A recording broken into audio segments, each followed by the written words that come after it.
Seen through, huh? Sarah? Jonas hasn't even played with you before. No. Yeah, good lord. True.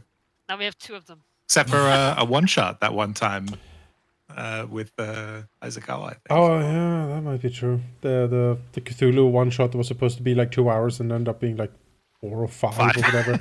And he was like, "You need to stop role playing so we can finish this." He said.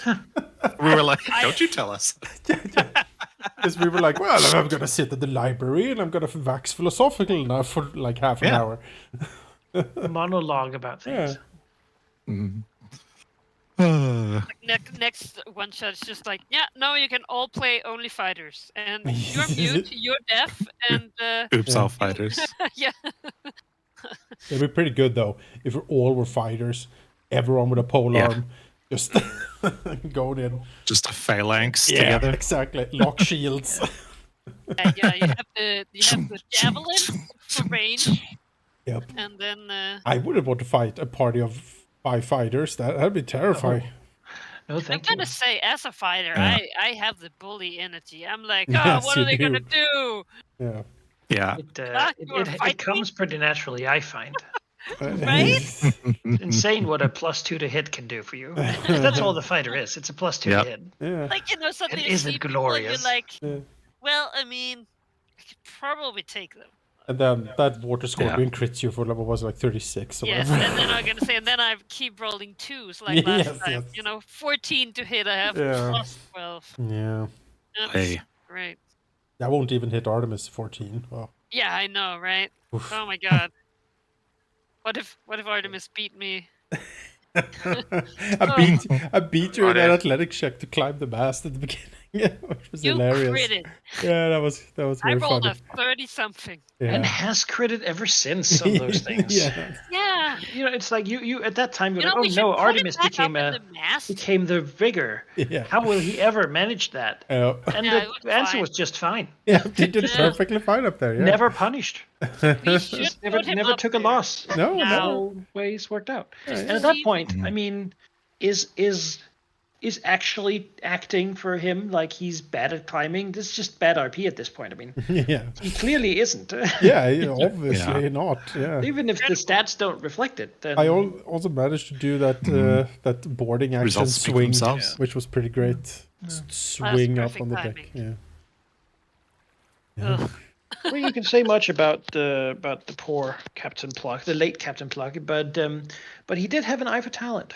Yeah, that's a word. Oh, I want, by the way, to take his captain's coat that I have and hang it on my wall like a trophy.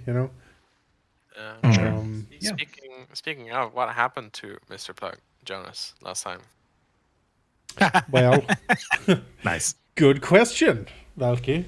Last time on the Skulls and Shackles, it was a big fight. We decided to go back to the Wormwood and realized that coming back, we're probably going to get ambushed because Plug and Scourge has had enough and they're going to try to take us out before we become too popular and awesome. So we approached and got the signal from the mast that we should swim. And so we jumped into the water.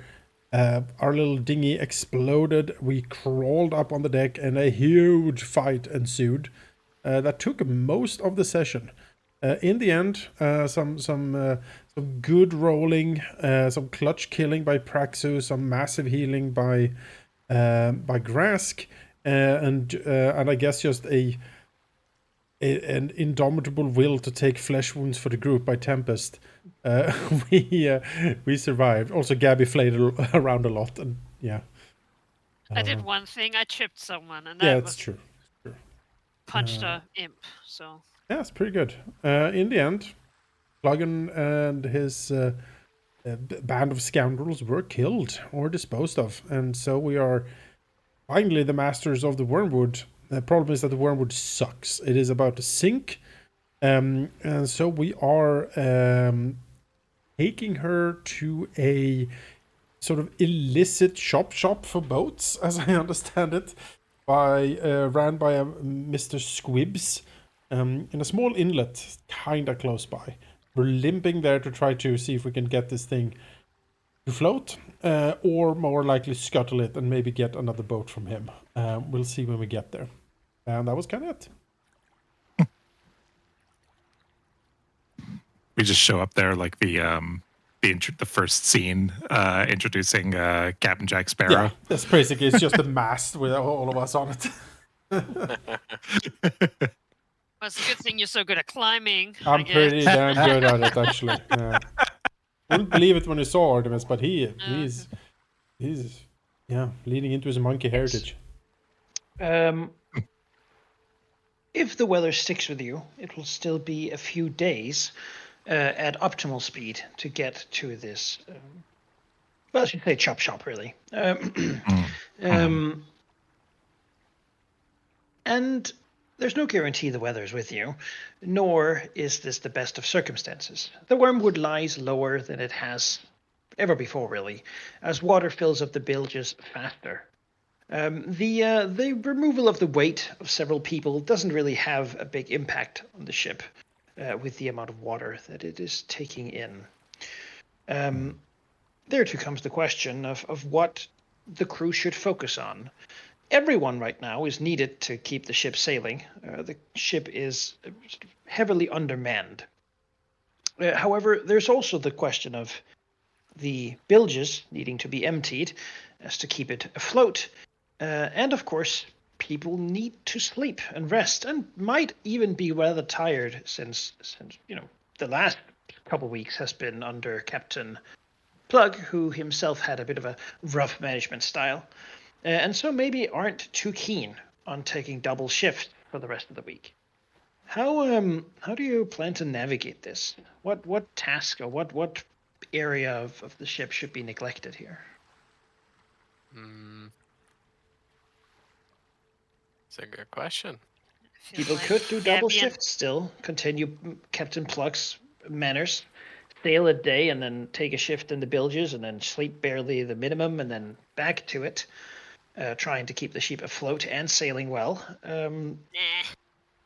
Or they could divide themselves between sailing and bilging, which means the ship is slowly sinking and not going very fast.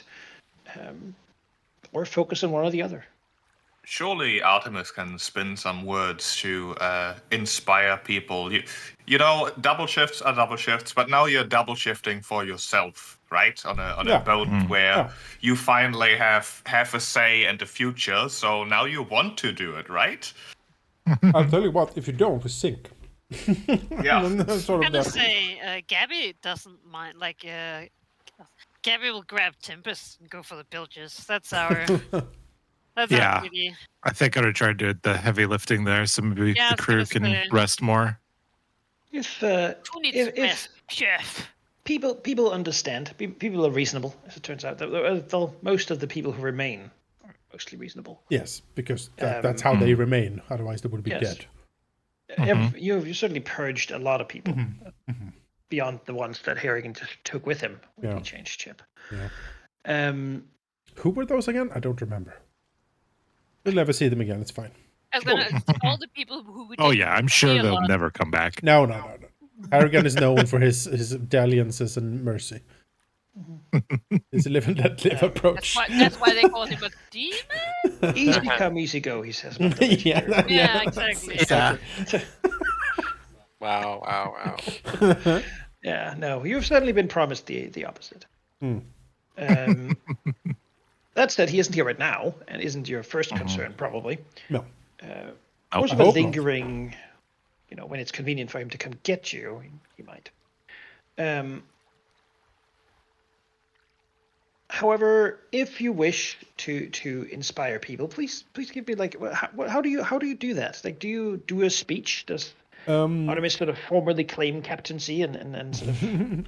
We haven't formally voted yet, but he can feel it in there. No, he will use his performance, because that is his best way to influence people.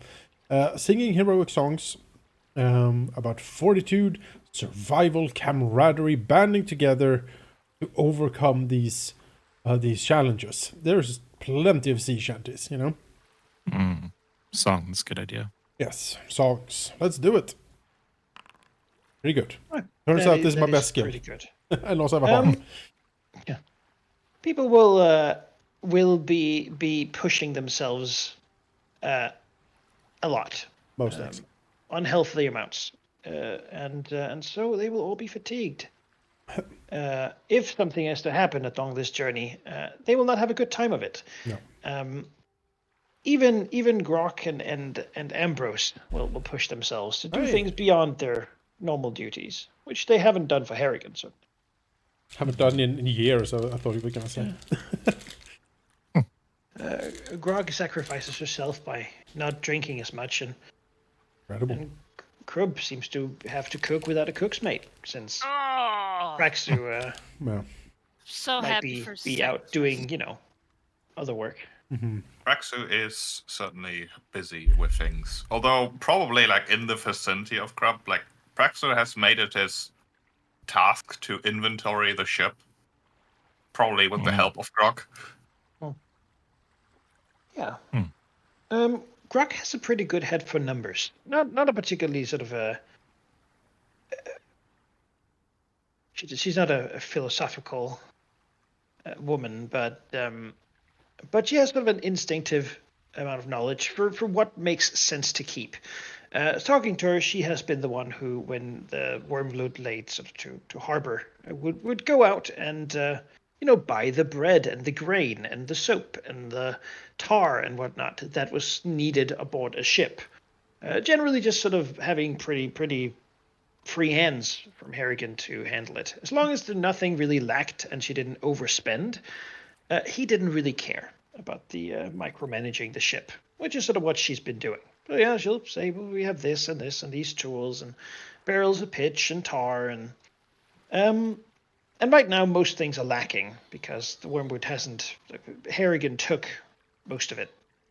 Yeah, that exactly was my worry. I don't want to imply that you are not great at your job, because I know for a fact that you are, but what do you think hurts us the most, assuming that we don't get to port very soon at all? Well, Other than sinking. I suppose we will sink before we run out of supplies, which makes that easier. it's certainly true. Beyond that, though, once we have to choose who eats and who doesn't, that'll begin to get rough. I'd still say we have a few more days. After all, we're less mouths to feed now than we were before. True. How many exactly do we have to feed? How many people? Yeah. Not enough. Everyone here, but Yes, but I made a list. yeah, I'm looking at your list here. So do a quick head count of the crew. 2, 4, 5, 6. Got Possible. like 14, 17, 19. Counting 19. Okay. 9. I do have, of course, 13. as a cleric, the ability to create food. That is bare minimum. Yeah, I don't feel like that would be good for morale. Rather have Well- Ambrose cook something up if we can. But Well, we can stretch stuff with that, like, maybe. It's more when we don't have anything at all to give, is what I mean.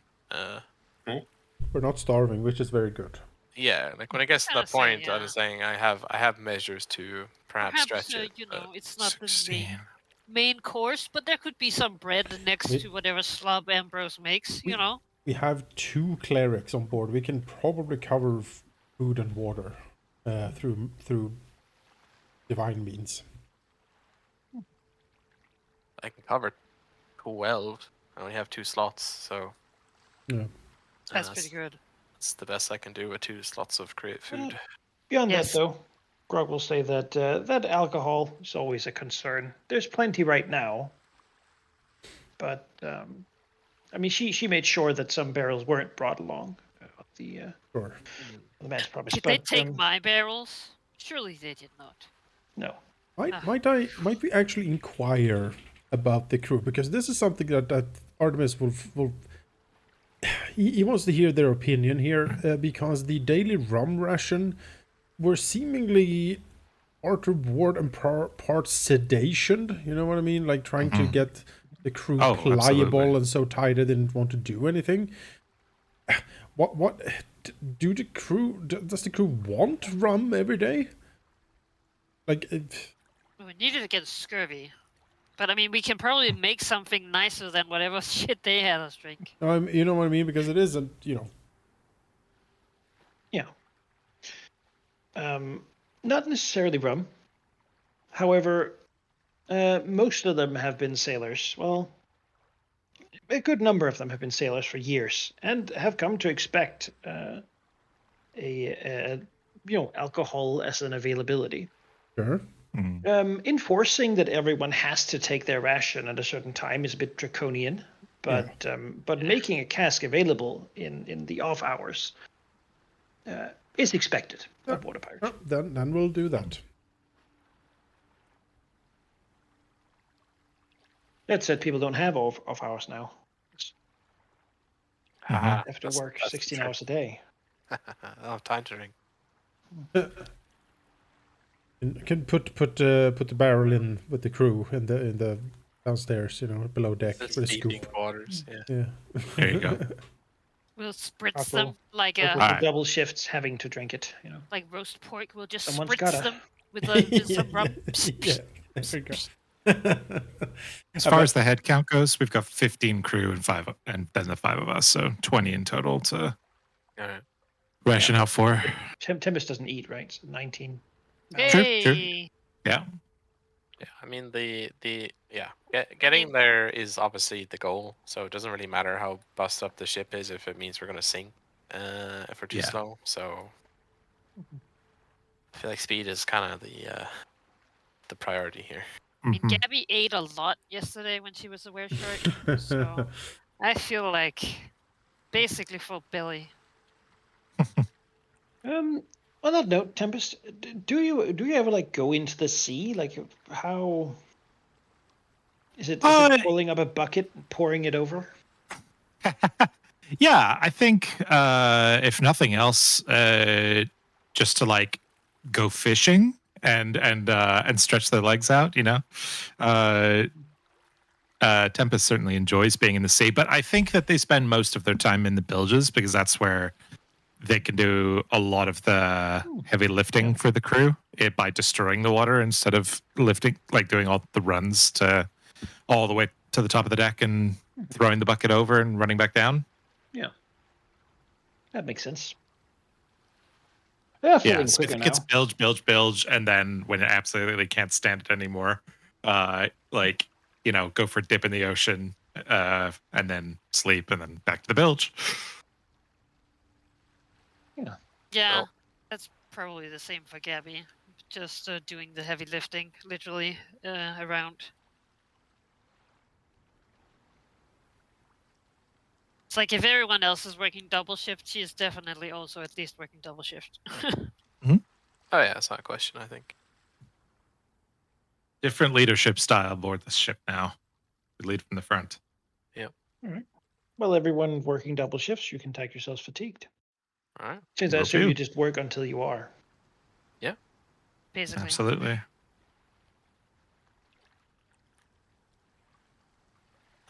Now, do we get a think that's- night's rest? Because I'm damn it. Yes, you do. Okay. Sailing on is rough, but people are eager to get going. And old Krupp has made his map available to you. I made it visible. I think you can switch over there by yourselves now if you wanted to look Yes. Ooh, Ah. nice. at it at some point. I assume we're still fatigued despite the rest. There we go. Look at the map. To spy around. Ooh, look at that map. Wow. Technically, you So like we that. need to leave fast so that I don't have to look at the goddamn snake. It's right centered at our ship, you guys. I think we have to head straight towards the giant snake. This is Oh. where we want to go. Yeah, I'm right? pretty sure that's that's where we no. want to go. Okay, well, I'm. No, Gabby doesn't like maps anyway. All right. 6X's forward. Forward, indeed. Okay. very precise instructions. Mhm. That way. Sounds like fish grabs. Yeah. Sheep, you could probably consider yourself fully healed as well. Yes, you can fix yourselves up. You can take a full rest. Excellent. And get ready. So, Praxu and Artemis, as you sail here, will you also be doing like manual labor at the same time as whatever else? There have to be some people who keep a clear head and do the administration and managing and scheduling and all that. Fair enough. I mean, someone needs to steer the ship, right? That just that needs to happen. And I can certainly steer the ship. I have sailing lore. This is a straight line. It's not that difficult. On the open ocean, you'd be surprised. Well, you have land ahead of you to look at, I'm sure. I have a compass, so that'll help. You can borrow my spyglass. Hey, excellent. With spyglass and compass, then Artemis will steer the ship. Yeah. If that counts as exhausting work, I'll be exhausted, I suppose. It's Depends not on exhausting if work. you have a switch, I guess. The people who are exhausted are the ones who do bilge work after their normal duties. Yes. Yeah. Don't do Which bilge in work. the case of you'll Tempest be also okay. is bilge. Yes. Okay. Forget the Tempest is even here. Like, I miss Tempest. Remember that when they were here? Yeah, I don't know. Gabby's down there. Yes, The Gabby bilges for actually weeks. has to walk up Disappeared with the into- bucket, though. What? Yeah. Yeah. Tempest is also very much flaunting the the command of the Power. elements, and any weird looks is not met Behold! with hostility, but like, yeah, what of it? Well, who knows what a Tempest can do, you know? Yeah. Yes. Yeah.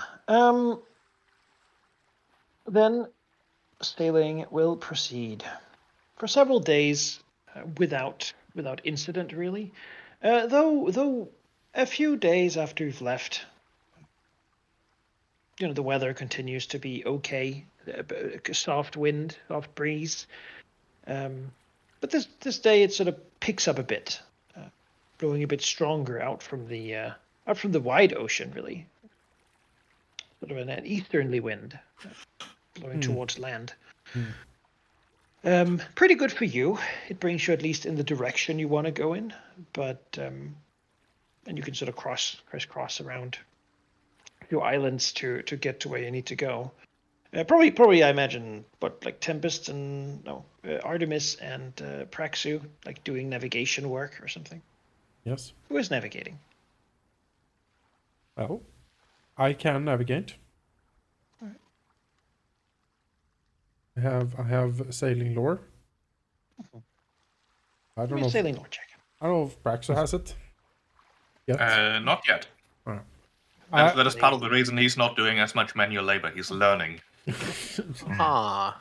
I see. Uh-huh. Let the learned work while the others learn. Since I'm not an Yeah. int-based character, my sailing lore is not great, but I have it. Let's see what we got. That's a pretty good roll. Well, it seems like you're pretty great at it.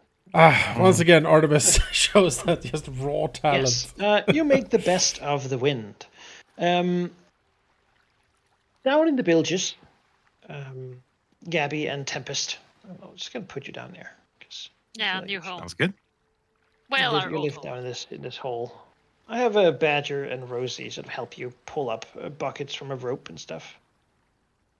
So you're in there in the complete darkness.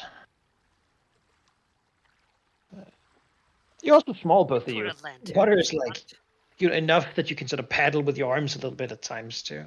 I am 3 feet tall, so Yeah. I might have to hang from the ladder every now and then pull up.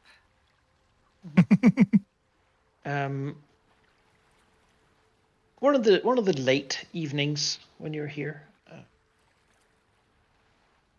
Extra timer here. It's a bit few. You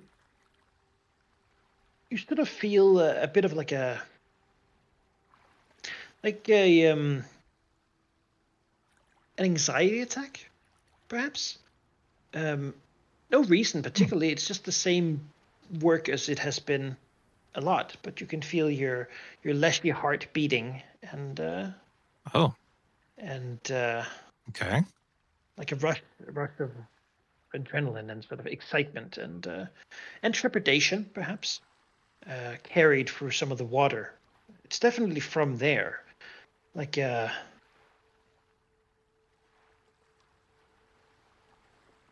sense of salt and of iron in the wind. A call of something ancient and deep, echoing through the oceans. Not here, Okay. but enough that you can feel an echo. In the background, we hear Gabby like sing "Row, row, row the boat." So like you get like zoom out where it's like, oh god, what's happening? And Gabby's like, la la la la. Yes, it's the kind of thing that makes you realize that if you killed Gabby right now, you could arrange it like an accident. No? Of course I could. There's Well, no the killing question about wouldn't be that. But I wouldn't easy, kill Gabby. But drowning and bringing the body down. Yeah, killing Gabby, that's a challenge. Even if I wanted to. Not that she's a list over the party who she can kill the easiest, but like, I mean, wouldn't be at the top. Tempest pauses and says, "Whoa, sorry, Gabby, do you mind opening the top? Just need some light and air. Actually, you know what? I think I'm just gonna take a quick break. Do you feel that in the water? Are there rats again? No. I think you ate all of them. No rat's gonna want to be here ever again if they know what's coming to them. No, somebody's just. Oh, it's like I don't know how to describe it. Something's just. I don't think we're in danger, but I can just feel it in the air. I don't know how to describe it. But we've crossed over the path of something that passed through here. I don't know exactly what it's like on land, but I imagine if you saw prints of something that was really bad in the wild and you knew, right. Oh. I just feel it in my. And you haven't felt that before. Here. Not on the ship, no. This feels like Well, that sounds bad. Do you think it's a storm or like a monster? Or an omen? Oh no, don't tell Badger. She's a little. Can I make some sort of recall knowledge check, Manikai? Is this like a similar feeling if the Kraken ever comes into the territories and that fear that is put over all the creatures? Let me see here.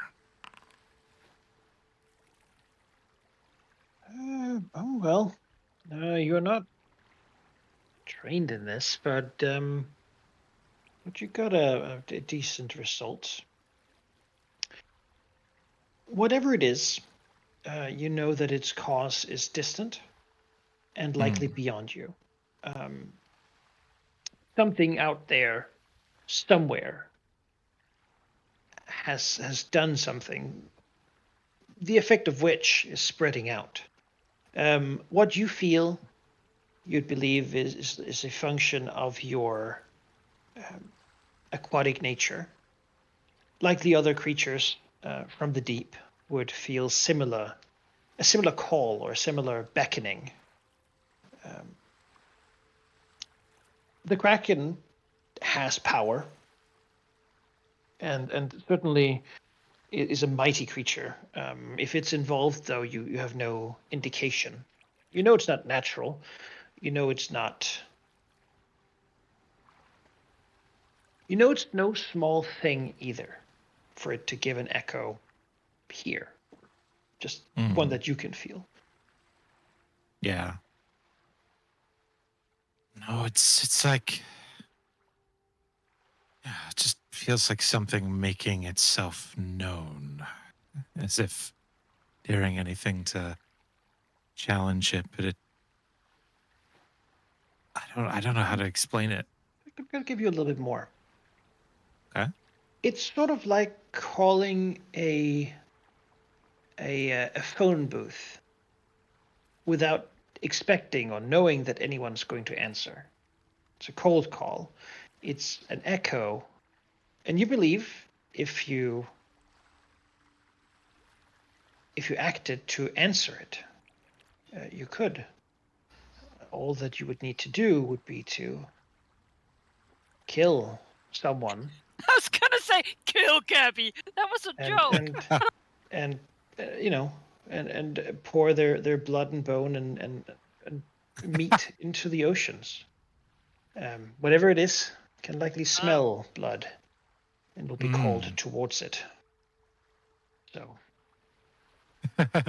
I say out loud without context in front of Gabby. I couldn't have made that call a few hours ago, a few days ago. What? Maybe you awoke it. Tempest, are you okay? Like maybe you should take a break. I know that you were like water, but I mean this isn't the best water, and like Yes, it's just something wants blood. Something in the water. well, I mean, No, not Gabby just a looks shark. self-conscious. Oh That's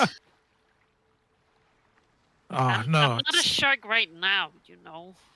no, I didn't mean you. It's no, it's way bigger than any of us. Like a huge shark. Yeah, really, really big shark is hungry. It's too bad we like everyone now, as Well, Tempest just makes for I the mean, ladder. if we don't want anyone, we don't want that to come here.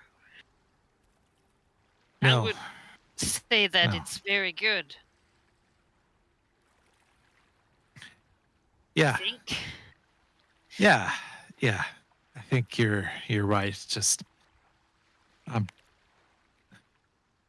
you ever had to just fight against something where everything in your body was screaming at you to do something? Yeah. Debs licks their lip. Yeah, just need to do that right now. Yeah, I think I'm gonna get some air. Like you said, you want me to call Badger down here, or whoever's? Nah, I can do it for a bit. Okay, I'll just need a few minutes. I'll tag in with you. You can take a break after me.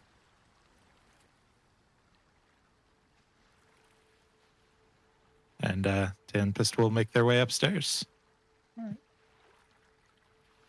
Maybe go join Praxu and Artemis and try and do some like weather control, so they're still like helping, still being productive, but just get some blowing air. wind in the sails. Yeah, that's right. I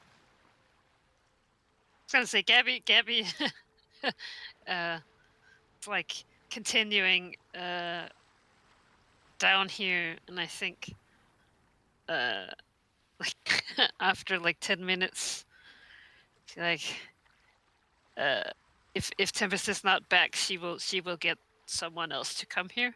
Because Yeah. suddenly it feels a little scary down here.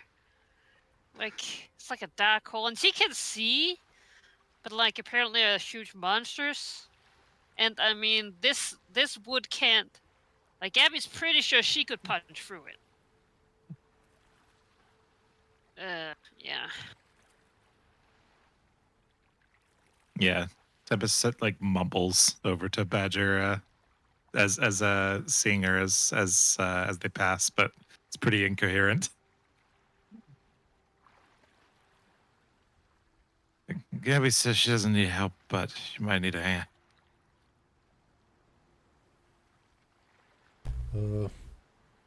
Everything all right? You seem dazed. Just just trying to get away from the water as much as I can for a minute. Do you need a hand up here? How are the sails doing? Or maybe I could try to even out and reinforce the winds as much as I can. It's probably a drop in the ocean, but worth a try. Tempest up and down and says, well, a concerned frown, and then shrugs slightly and says, you know what, Tempest, you do what you think is best. And here if you need to talk, all right?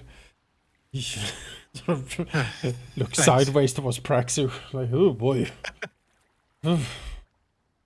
Thing happened there. I'll share it for sure. After a few minutes, like trying to see if blasting wind into the sails is helpful in any way. Well, you sent 2 of the riggers overboard, so. I was gonna say, is the call less when she's not so close to the water? I was just about Here's to a ask momentary thing. Sort of Yeah. like if you're sitting somewhere and someone rings a massive bell in a great distance, you're gonna hear sort of the echo, like the vroom, and then once it's past, right? Yeah. Okay. Like a splash. I'm okay, and I think we're. I don't want to alarm you, but yeah, I just Oh, felt it's too late for that. strange. Okay, well, let me try to de-escalate then.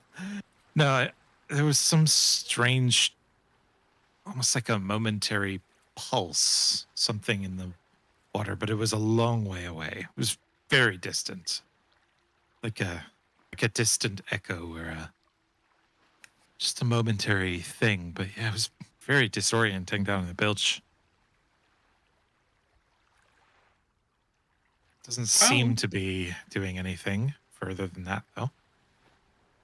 There are a lot of powerful creatures and other entities in the Shackles and everywhere, really. It's not entirely implausible that one of them did something that affected you due to your nature. But if you think it is far away, then I think perhaps we should keep it in mind, keep an eye on you. But otherwise, I don't think it would change any of our short or medium-term plans.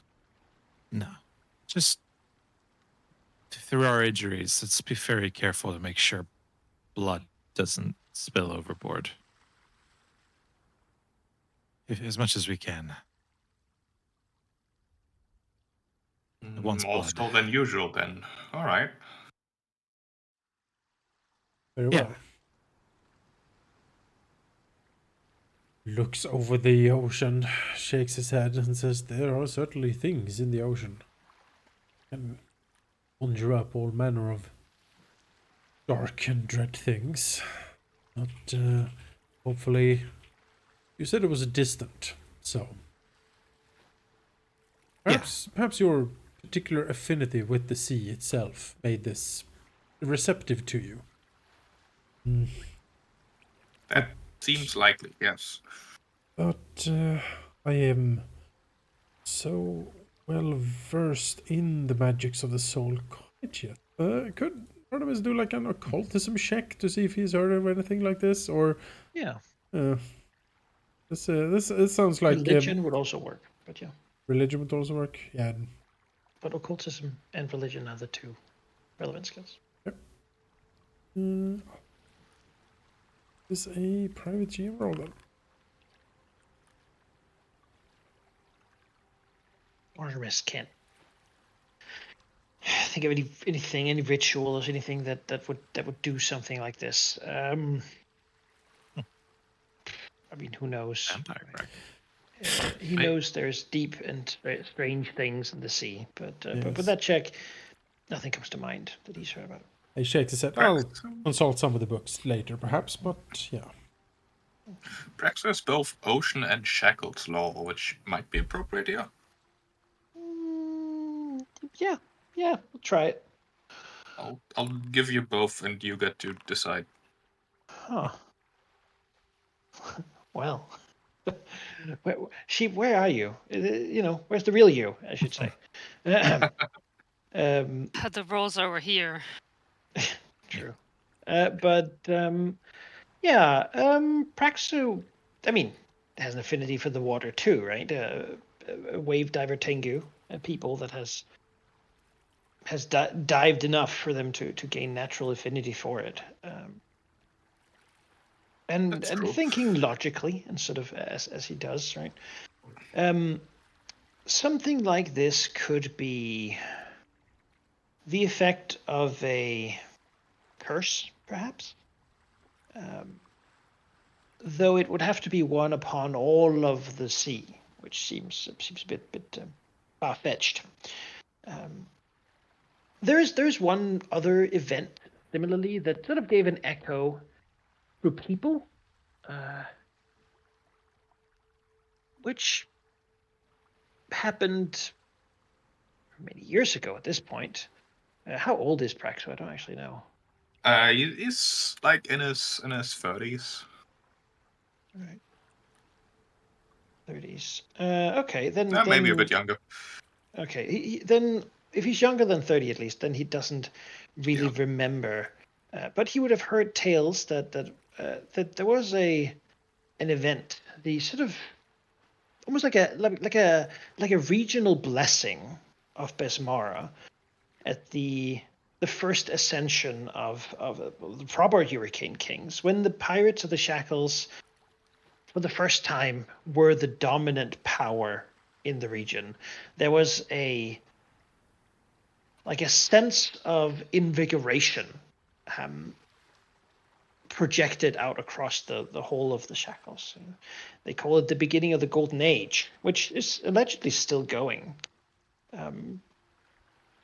Sailors, pirates, those who would raise the black flag, collectively at that point knew that their efforts had been noticed and that the rules had changed. They were no longer the hunted in this place, they were the hunters. This seems sort of similar, though of course not sending a message to pirates or to sailors. More so it seems that it could be sending a message to creatures of the sea. Those creatures that have been hiding or diving down or awaiting or simply, lived their life. It's something out there, at least, has called for them to act, to reach the shore, to find someone, to drag them into the depths and, rip them apart, cut them open, feed their bodies and life to the sea. And that if they do, something might indeed answer. Somewhere far away, perhaps in a small manner, but something like that. Likely a deliberate ritual performed by someone somewhere. And the effects are yet to be seen, but if Tempest feels this way, then people with perhaps a little bit less self-control than Tempest, or perhaps different ambitions than Tempest, might feel inclined to act upon them. You've read enough that I will let you. If you have a particular question, you can feel free to ask it. Praxo thinks it is similar to what Besmara did at some point. Does this originate from Besmara influence as well, or is it something other than her? Hard to tell. That would be a question of interpretation. Besmara is not good. Well, she doesn't care to explain herself a whole lot. If this originated from Besmar, though, it is a return to form. She is the goddess of sea monsters, but she has generally favored the pirates of the Shackles as those sea monsters, returning to using like actual big sea monsters in this way would be a bit of a sign of general overall disapproval of the pirates and what they've been doing, and would certainly require something of a like there would have to be some sort of root cause for it, right? However, he can be pretty sure that something like this is not something that would have bypassed the divine powers. Like maybe they, people can do things and the divine don't just jump in and stop them.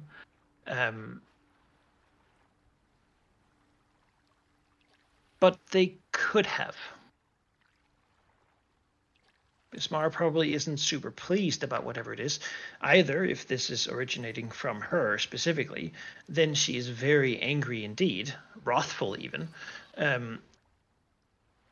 If it doesn't, well, she certainly isn't as pleased as she used to be with the whole affair. Praxo will share his thoughts in the form of ominous musings before he says, my own interpretation would be that there's something going on in the Shackles. Indeed, as I have suspected, connected to Geliax, Harrigan, likely, but this would certainly suggest that it is much, much larger than I anticipated. Might just be coincidence. Either way, I don't think it affects us directly yet. It does seem to be a bit above our pay grade as it currently is, but it is interesting nonetheless. The amount of power you would need to employ to do something like that would be, I've never heard of it. The thing about monumental affairs is that even if you're not directly involved, you can benefit from the aftershocks. Well, as far as I understand, we benefited right now that Tempest here didn't murder Gabby, and that's good. I'm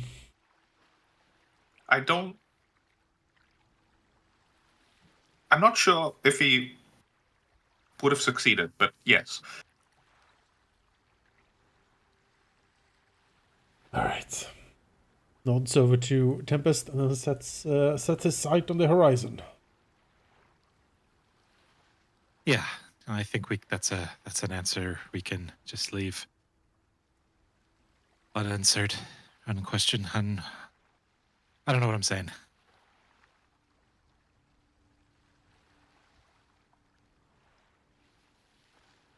Right.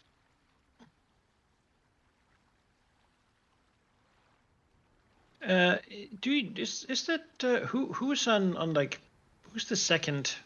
Well, who's the sailing master? Who right now would take care of the wheel when Artemis has to sleep? Because I assume he does. This 16 hours or something. Yeah, he does the double shift, but yeah. Probably Grask would take over after. But someone's gotta. Yeah. I'm not trained in sailing law yet. Grask will take it. He has sailing law and he has survival, so figure something out.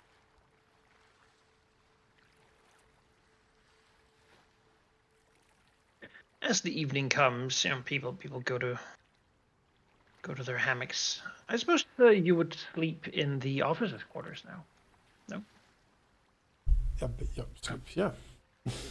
So definitely would, especially if there's like a desk and relatively private storage and writing utensils and enough space to use them. Absolutely. Yeah, well, there is. I mean, a lot of people walk through there, so it's not the most private you could get, but yeah, it doesn't ship, need to be. Doesn't need to be super private, just slightly. Have the pretense of privacy. Actually, Gabby would like to seek both Praxu and Tempest out and have a chat in whatever sort of private place we can Would find. be in the officers' resting quarters, right? Right. Sounds good. If it's time to go in. So we're going to be annoying people Oh, whispering while guess- Artemis tries to sleep. Artemis sleeps in the captain's quarters, Oh, right? right. As Oh, I it's heard. perfect. Yes, Great. yes, it does. That's- Yeah. Pretty ideal for you. Yeah. Time for mutiny number 2. So He's you guys sleeping. have a great idea. Tempest can do the deed, yes. We have to do double shifts now. I heard something about killing someone and putting them in the water. Yeah, and it's time to feed the sea. we already have one person who can sail the ship. No. Don't tempt me, Gabby. Eyes wide, like. Hands There's a stirred reason with the she went to- curiosity. Oh, right. He looked at the crew. The Yes. Bilbo face, like. Ah. Yeah. Yeah, Gabby will have like a pretty strong and be like, can we like talk? Is that a good time? Yeah, of course, Gabby. I would really appreciate it. I know that you're very busy also, Praxu, but I sort of need both of you, I think. I need more context. Okay. Gabby will like gesture for everyone to sit on. Is there like pillows or something, or is it just floor? There's hammocks and like I mean, Yes. some of the officers didn't actually sleep in hammocks, but on the floor, preferring that with like it's not a bed, it's more like a partial mattress laying on the floor, right? But like fastened slightly, so it's you can sit on okay. that Yeah. and be reasonably comfortable. Yeah. Yes. So, we haven't really had the opportunity to discuss my new, well, I suppose not so new, but the awareness of my new being. And I was thinking, since Tempest, you were like a sea person. I'm Like, from the deep, yeah. from the deep and now above water. And then I was thinking, okay. And then I was thinking you, Praxu, are from above water, but also comfortable in water. And I was thinking, like, I don't really know what to think of myself as anymore. And like, how do you feel, Tempest, above water compared to in water? And like that. Gabby looks incredibly confused.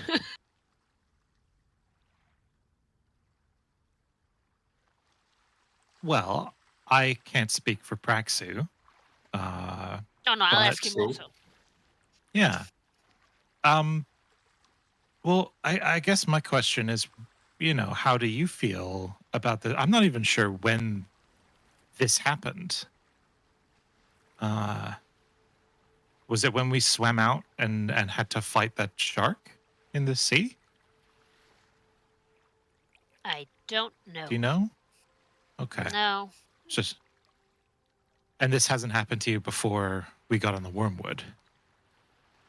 I mean, not that I know of. I've had blackouts before, I guess. But, I mean, it could be the brawling or the booze, you know. I have partaken in life, you know. I believe it. Well, Gabby, I don't think that beyond if it's affecting your health, then we'll need to, maybe go aboard land or find something to help. But putting that aside, this doesn't have to define you. How, how do you feel about it? I'm much more inclined to call you my friend and everything, all based on your actions, not based on who you are and that we can both swim. Well, honestly, I don't really know. Like, I thought that I was like, sometimes you want to not just uh win battles, but like do some damage and stuff. And that's an urge I usually try and keep down. It's messy. But then lately, like before, and then they took Badger, and I was so mad and hungry. I was so hungry.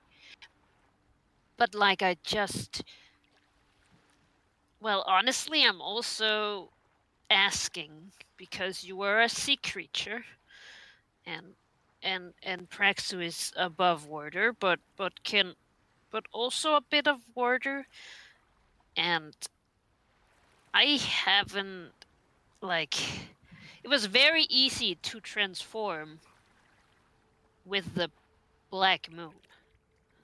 Hmm. Natural. I just thought about it. But I'm not, I guess, I don't know how to do it as much. Like, that's also why I was like, maybe you could give me, like, oh, hey, this is how it feels to be this. And then I could try and feel that and see if that'll help. So I don't just have one answer for you. I have approximately 4. Great. Because I really This need looks them, incredibly Praxu. relieved. I need them. Right. Discussing philosophy with the low int character. Yes. So, answer number 1: the question you're trying to answer has no answer. It is the kind of question that I really dislike. Not the fact that you asked it, but rather the question itself, because it is futile to try to research, to try to, well, which brings me to answer number 2. It is probably not the right question to worry about. Priorities are very important. I did have a time where I, to ask myself, who am I, why am I, all those questions, don't really have an answer, but there are certainly questions that have answers that are somewhat correlated. Don't ask who you are, ask what do you want, which is very much a question that can and should be asked by anyone. It is forward-looking, meaning that, well, you can take steps to find out whether an answer you're proposing to use for yourself is actually valid or not by trying it, which is more difficult if you're looking back or at an objective state such as the being of self and all that. Answer number 4 is probably not the one you want, but you are afflicted by some sort of curse, which probably changes you in a way specific to the curse. So if you want objective specifics, you're going to have to find someone who is an expert on the affliction, which I do not think any of us are. No. Okay. Well, I mean, there's. Okay, so. Do you think knowing about the curse would make it easier to, like, get in the mind of a shark? Like, well, in the body of a shark. But I was thinking if I get in the mind, maybe I'll get in the body. Probably not. It might just be a matter of practice, of trying things, of getting in the right mindset, not by being told how to think, but rather asking yourself how you should think. meditation, perhaps. Gabby looks like one big question mark.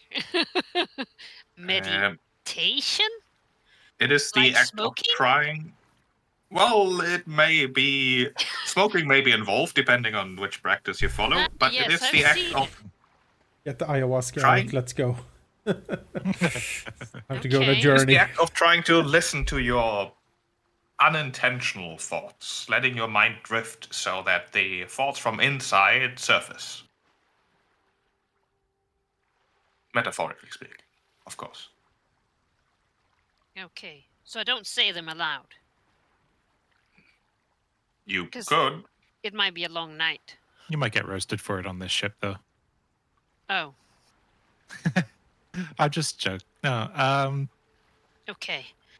I think a shark would just listen to their instincts and follow them, and especially that hunger. But I don't know that that's you or that's what you want. Is it's complicated, but I don't know that making your mindset similar to a shark will make it easier to transform if it's some sort of curse. Like Praxu said, not an expert in it, but maybe it just I, only for happens at one- certain times.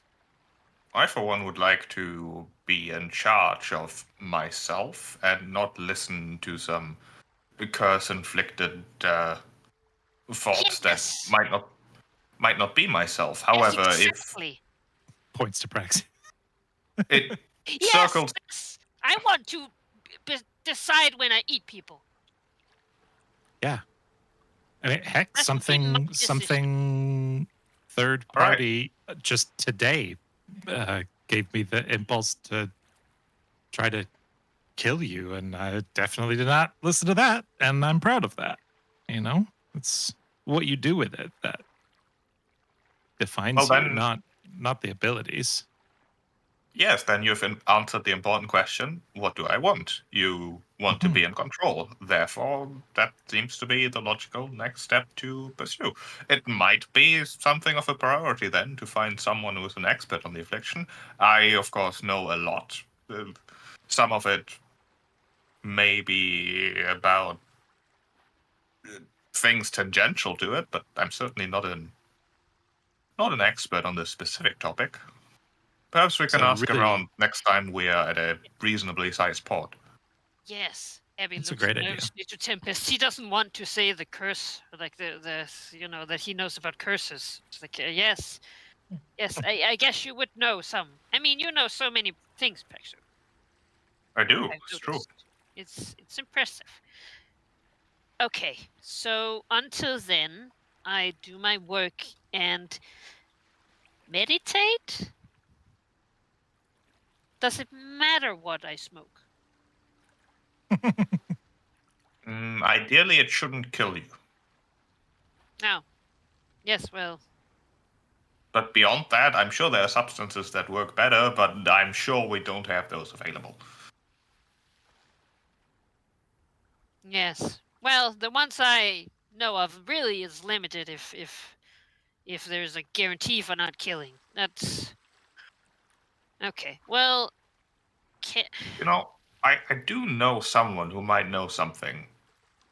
However, the issue is that she lives approximately a few thousand miles that way, as Praxu points vaguely east.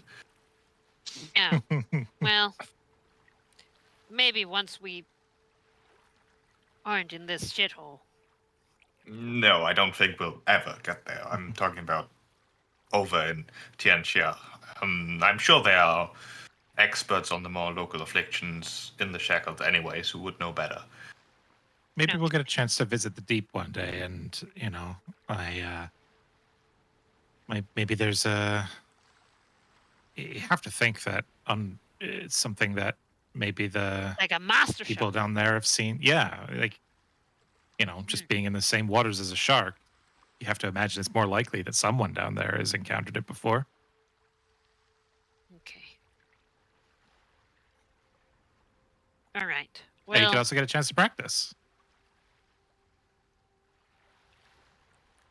yes. Like, I guess it's like working out, sort of.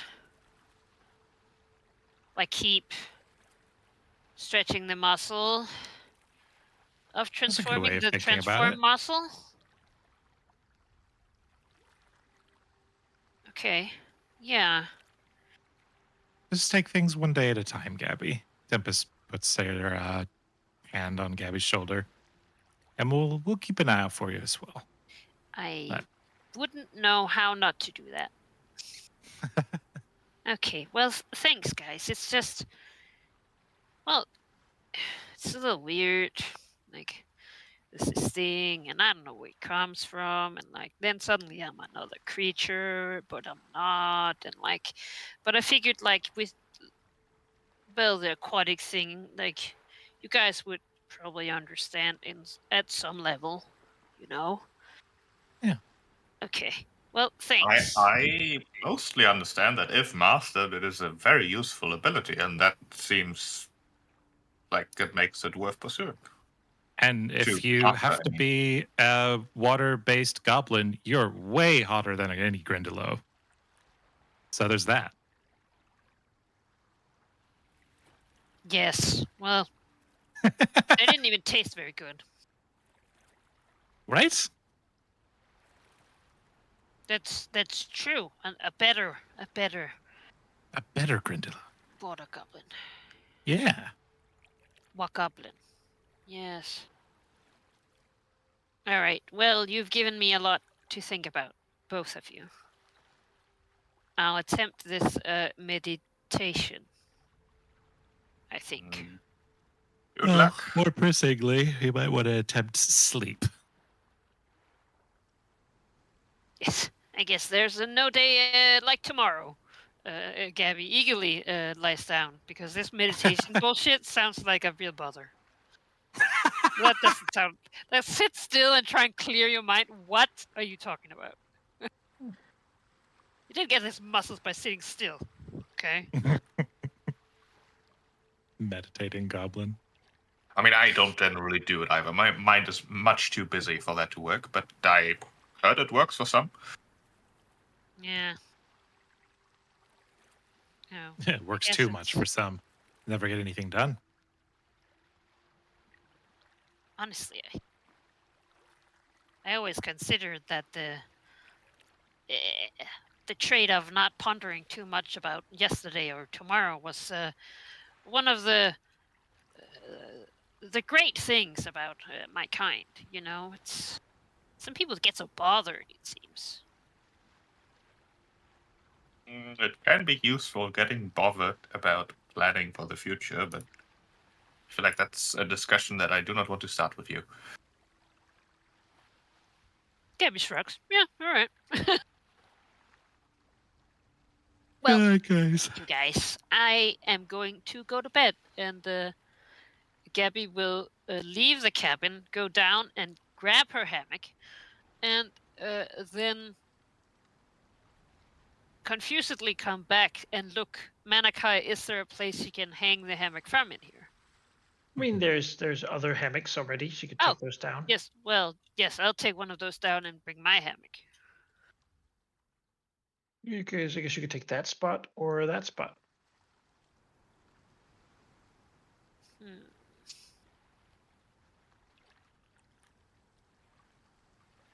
Gabby will take a corner. During the night, typically there's a couple of sailors who would be doing night's watch. In the past, Harrigan used his officers, so 2 of them, to do this task. At the moment, just let Conrad Robertson give her tips. So they have the night shift. Basically, aiding Grask with whatever, if sails need a bit of maneuvering and such. Generally, you set course and then you just try to go straight when it's dark. Usually at a bit slower pace, and then in the morning you sort of change your course as required to get to where you need to go. Is that how you do it here? Like, is it just Grask and the 2 of them that are awake, or does other people take turns staying up? How much do you split your attention between the night and day?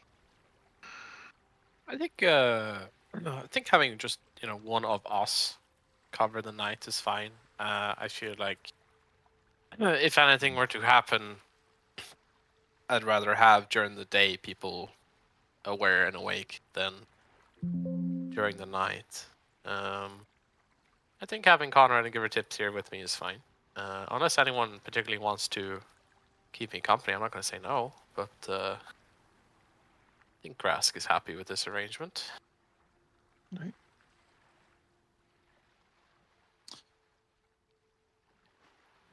I mean, I'm sure you're a good hang, but yeah, I agree. Only so much we can push the crew. They got to rest. Typically, the people who are on night guard, they sort of don't work during the first shift of the day. First shift of the day, yeah. Yeah, but we're on a skeleton crew, so everyone's going to be tired. So, All right. And so on this particular night, who's sleeping, and is anyone sort of up doing things? I don't know. Is Artemis like reading in the night? Is that since he's not tired, or Yeah. Praxu for that matter? He would, yes. He would be poring over whatever scrolls and text or whatever might be left here. Anything that was left by Scourge or Plug or anything else. If nothing of that sort is available, he will probably practice his singing and music to himself. Yeah, well, he is by himself. In the dark. Yeah. Guess he could like, Or turn on a little light. Maybe you can give Praxu some sailing lessons. You know, theoretical ones. All right. Now, see here, Prax. So here's the map, and this is what we call a compass. Now, Right, we can probably skip forward about 12 steps. Guess you're in the cabin too then. Sure. poring over the maps, pointing at the weird things that Fish Guts has noted down on it, talking about where treasure might be. You know, things that interest them both. Yeah. I like treasure. I really like treasure. Yeah.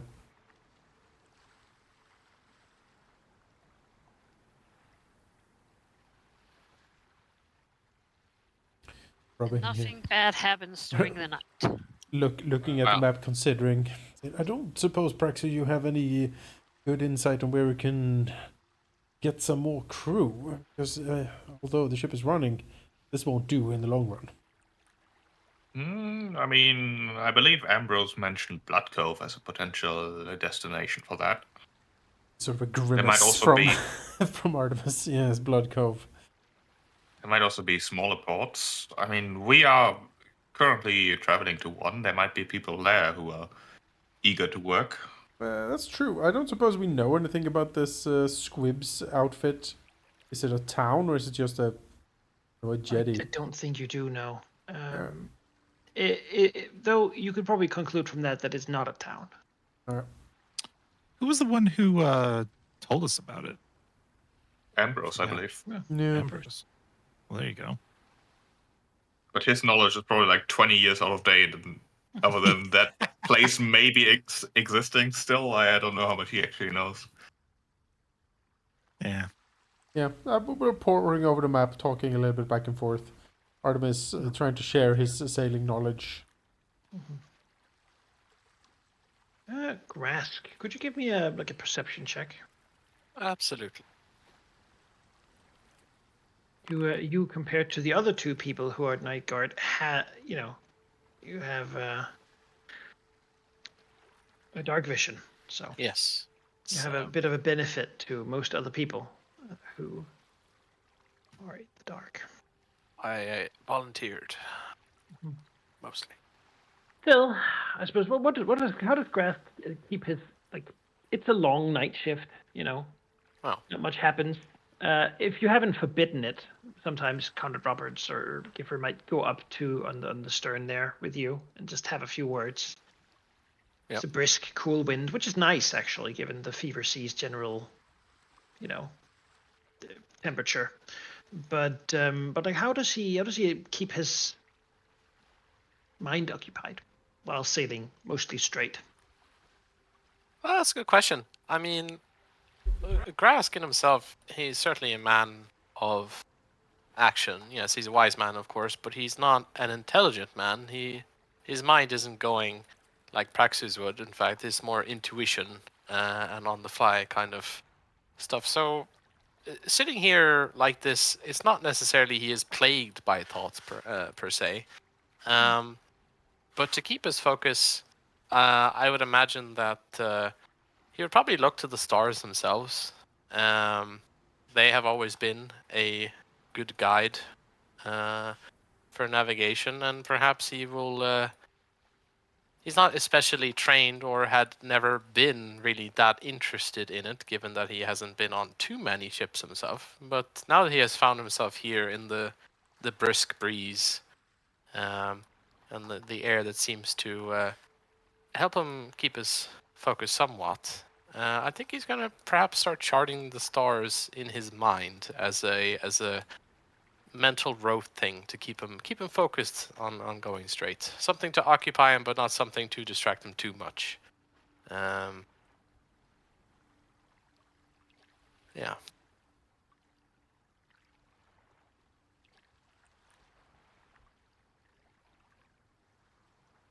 All right. So pretty passive, all things considered. Yeah. So they're enjoying the silence. It has been quite a busy and loud few days, weeks perhaps, on the ship, and now is one of the precious quiet moments where there is no battle to be had, no anxiety of getting ambushed, no no overseers looking down upon him, that he feels he can relax slightly. Not, of course, enough that he would be not on guard. He is still sailing a ship, after all, and still responsible, but enough that he can perhaps unwind himself slightly. While unwinding, could you give me a will save? Yeah, absolutely.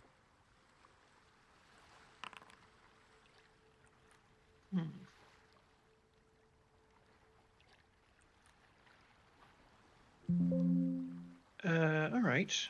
Well, it's fortunate then that that you have a good friend here with you this night. You know, yeah. Someone who, of course, wouldn't want to cause any problems for you. It's a new friend. You haven't known them for very long. In fact, you don't really remember how you met, but you know you can trust them. They're a friend of you and the crew, and they have asked you to tell the crew that there will be no more need for them tonight. We can handle ourselves.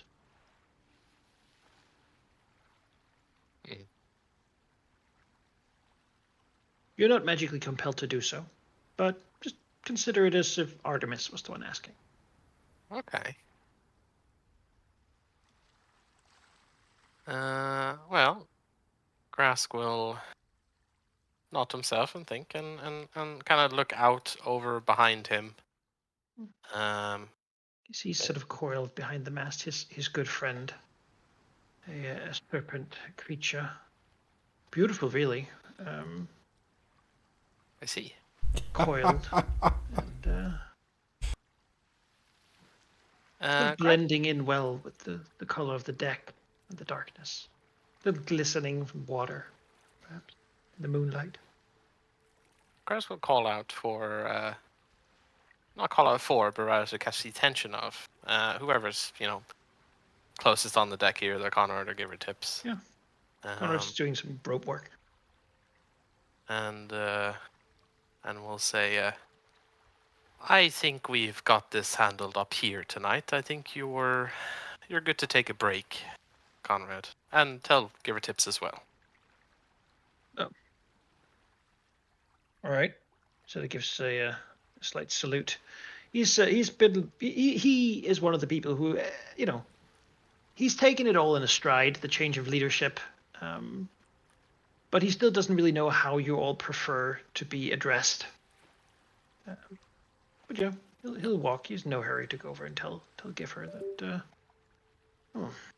Grask says we should go get some sleep, or well, at least take a look downstairs, see if there's anything up there. No, he's been just leaning against the mast, looking out over the dark sea. I mean, it's the kind of thing. Everyone's tired, very tired, with the double shifts, and staying awake is the biggest task of the night shift for the most part. Yeah. You come down. Just before they leave through the decking, he'll kind of catch himself and say, "Oh right.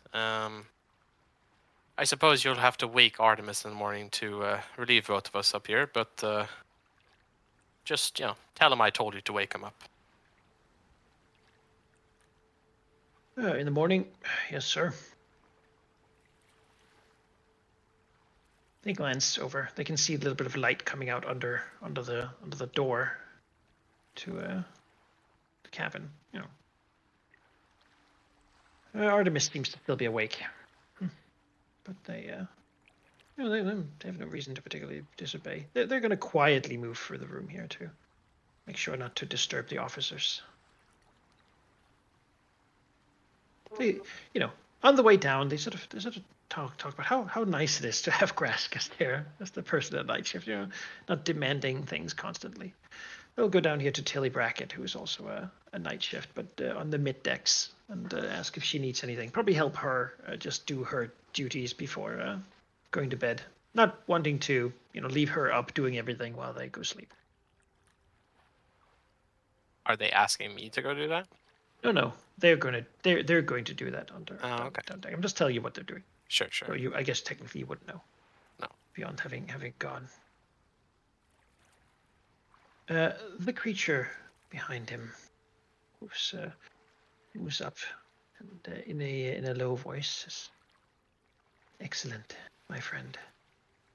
Now, why don't you let me take the wheel and perhaps go take a swim? It's a good night for it."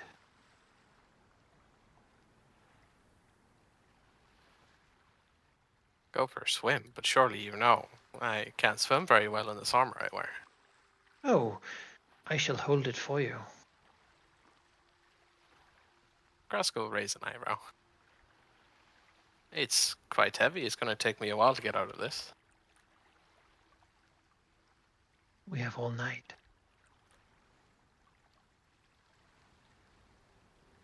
Say. Kind of looks. As far as I remember, only. Well, maybe it's the old pirate code in me, but shouldn't captains only be captains? Close crew should be sailing, right? I don't. Oh, but friend, perhaps you have not heard. The old times are over. We're in the new times now. The tides have changed. The depths have called, and we have to answer them.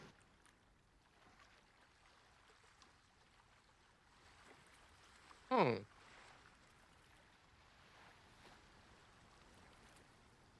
weird thing to say to a friend, but alas. Yeah, Grask around a bit and say, well, that sounds quite ominous. You don't suppose that is some sort of divine omen? I probably would have noticed.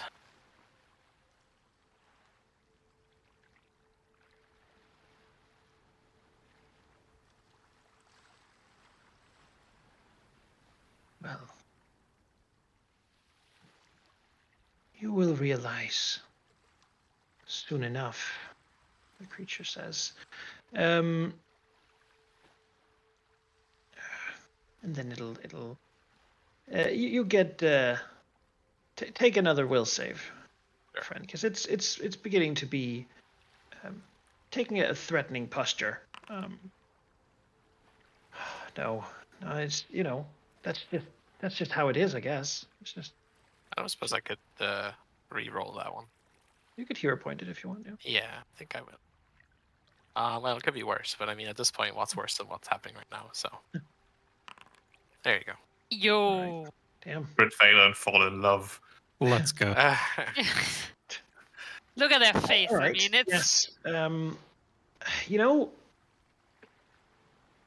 Actually, it seems like this isn't you don't really remember how you know this being or who it is or what it is even, and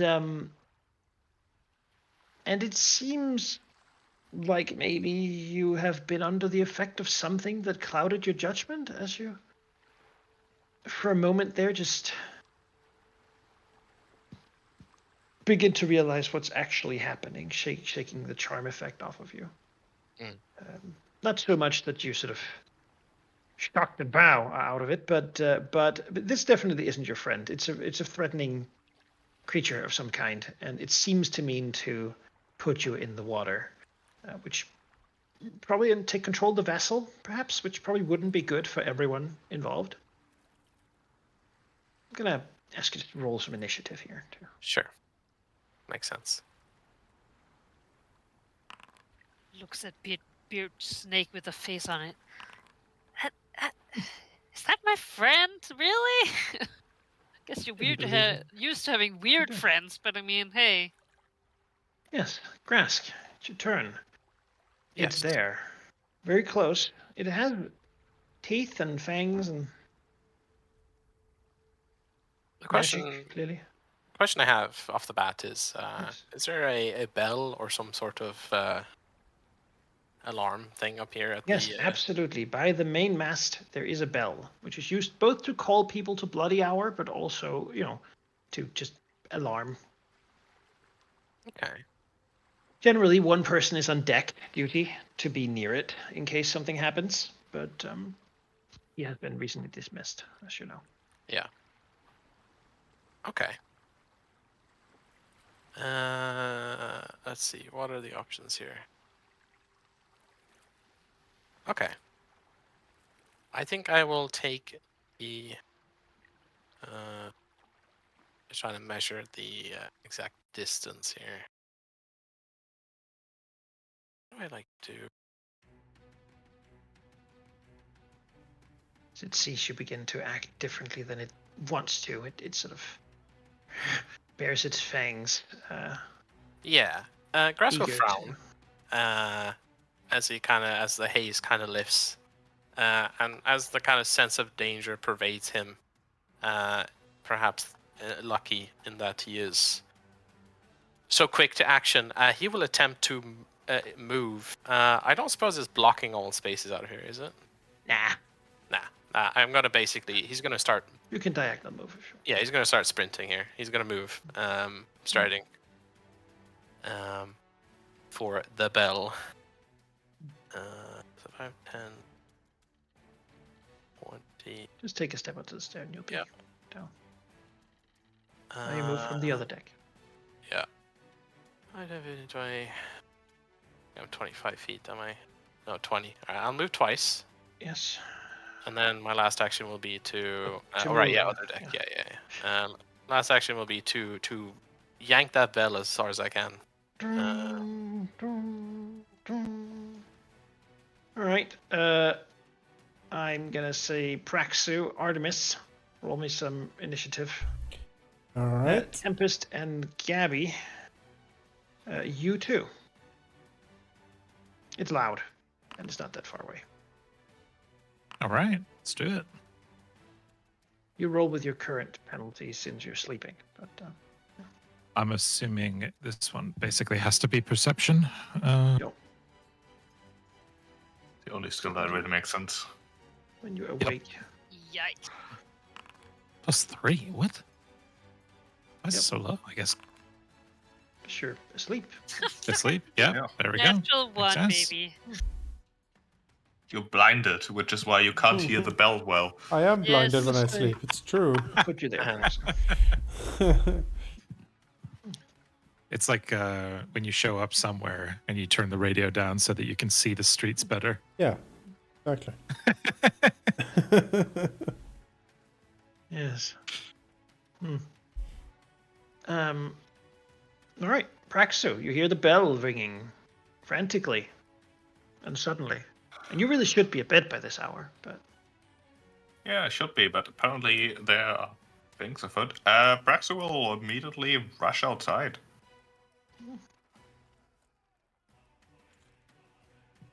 Just don't know where the exit is. Is it this door? Closest exit? Or is there a door here as well? Can't really see a lot here. There's a stair there. Oh, the stair is literally hidden from me. No, we're gonna go through this door then. Go here, open the door. Oh, I can't see, it's so dark. Praxu will shout outside. What's going on? Infiltrator. Some monster. Alright. It's hideous. I guess Praxu's last action will be to produce a torch that he can't light yet. Sure. Because I can't see shit. It's dark. Tempest, you wake, and its bell is being rung. Mm-hmm. Well, I will channel elements to start instinctively.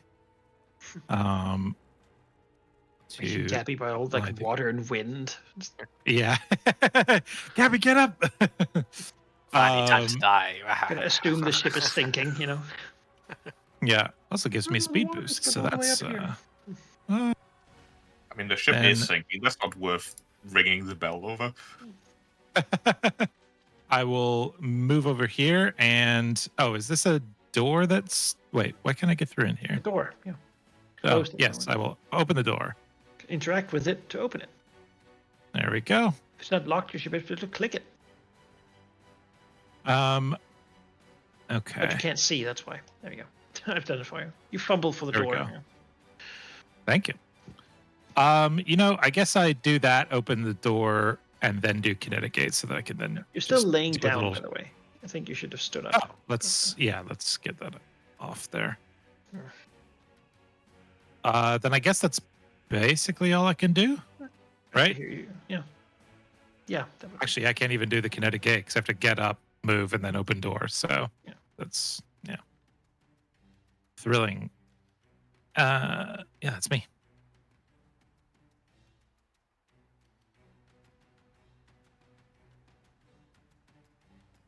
Ah, creature moves in. Angry at Grask for this action. We'll try to get him with a bite of its teeth. Yes. Before anything else happens, as the blood flies, Grask will call upon his spilled blood to curse this creature with a blood vendetta. Give me a will saving throw. Failure. So it will take 2d6 persistent bleed. And while it is bleeding, it has weakness 1 to piercing and slashing. Put that spell effect on it. All right. that's really good. I see that the poison here doesn't actually have a clickable save, so I'm just gonna have to do a fortitude save. Sure. You fail and are poisoned. Getting Okay. enfeebled. Alright, well you seem... Oh, it doesn't like that. Okay, well, it's gonna just try to bite you again. For another little bit of damage.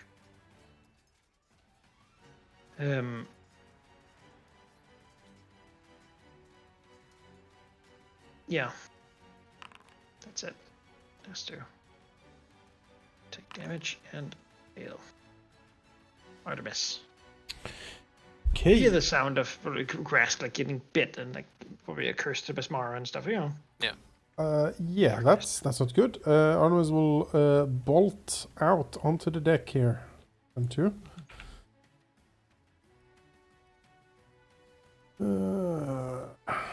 There's a big lump there. Big slithering something. Ugh. Hideous. And also a Naga.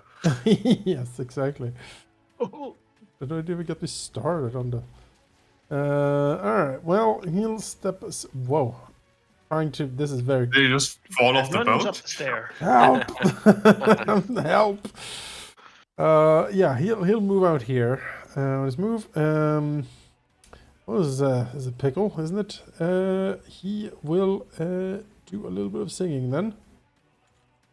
I think that's everyone needs a bit of courage every now and then.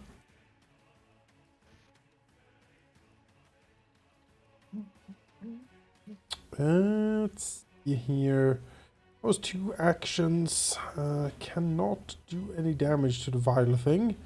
So I will cast shield and basically just call out to Grask. It's like, oh, you're all right, Grask, as the shield like shimmers into existence.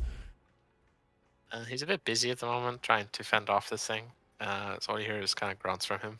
Yeah. But, he doesn't sound on death's door. He sounds like he's fighting fine. Is the moonlight out?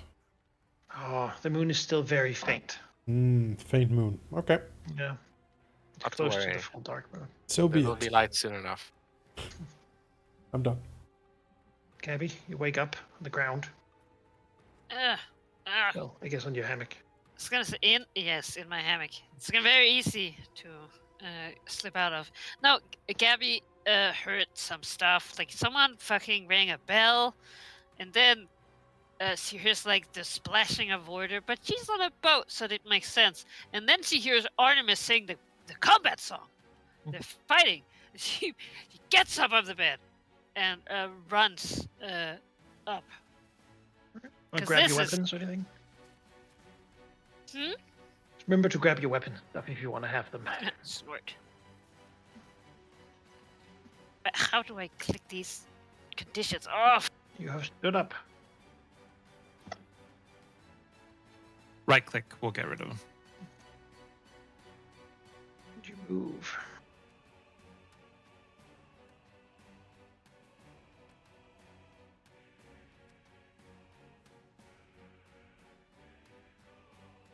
Running downstairs? Oh, is that? Oh, yes. I'm so used to going up the stairs. Yeah. Now, not stuck on the tip. Fine. What the fuck? And then I guess I will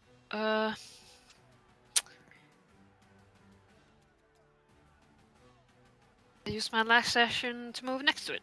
Oh, Alright. next to it. Grask. Well, he hears and sees his allies coming to protect him, and now he needs to help them. And he so will. He will begin by casting light on himself. Thank you. The hideous thing is revealed. Manakai, would we qualify That's the for Naga. courage since we were? Yeah. Okay, good. Just to make sure. Ew. Qualify for courage.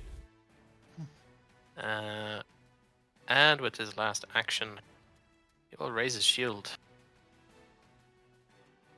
and bunker down. He's done. Who made that little girdle for the Naga? It doesn't have any hands. It can't do that itself. Maybe a friend. Right, it means we did get it. loot, man. Yeah. You can be wearing Right. that tonight. Raxu will rush around the creature, which he can because I am fleet. Oh, my camera moved. All right, hello, snake creature who is apparently not friendly. Then we're gonna quick draw the short sword and attack. Yes. Oh yeah. It is weak. Eight. It is cursed. Takes all And then we're damage. gonna attack again. Oh, that's not gonna do it. All right, that's my turn. Tempest. Okay, now we will do kinetic gate, and this thing looks like it has a water trait. So, going to extract element. So, can I get a fortitude save? It does not. Oh, It's not what? a water creature. It is some sort of aberration.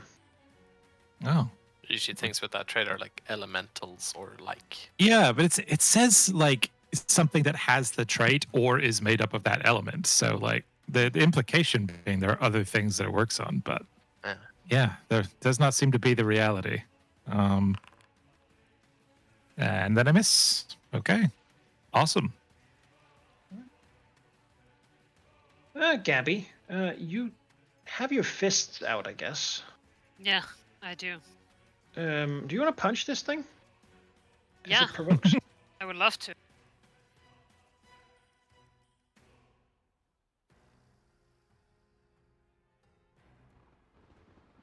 Then do so.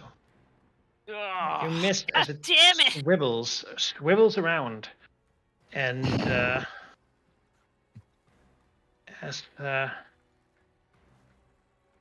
it glances to you, it swivels back, and then it casts a spell.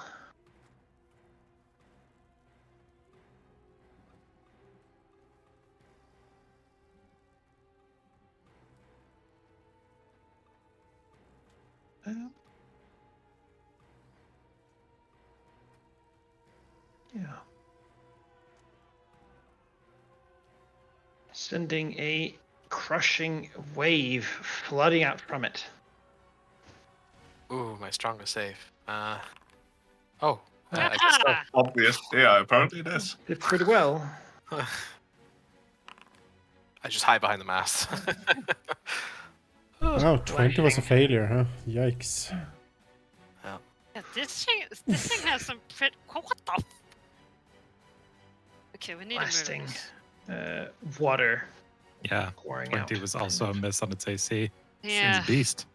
Yeah, also the saves, like Grask, like the charm ones. Oh he yeah. rolled, By like, the way, 9 Grass, you should have done Mm. another save for the poison. Oh, sure. Yes! You are no longer poisoned, Yes.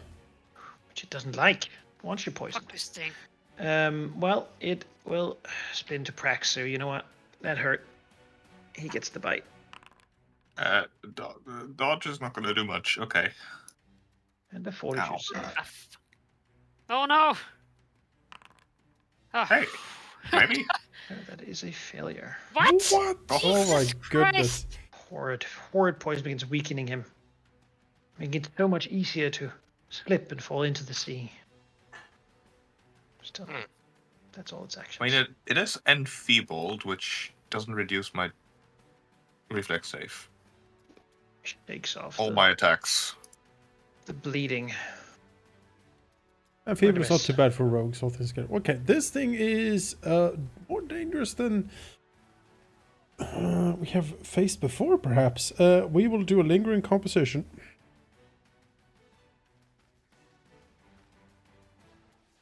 I think that's a crit.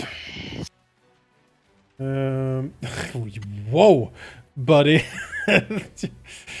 All right, everyone gets courage for 4 rounds. Yay.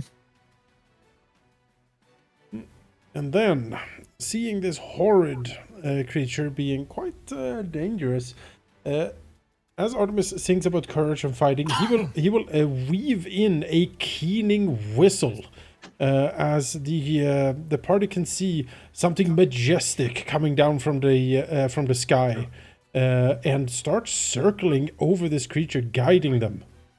It's the albatross curse. What's this? Oh my.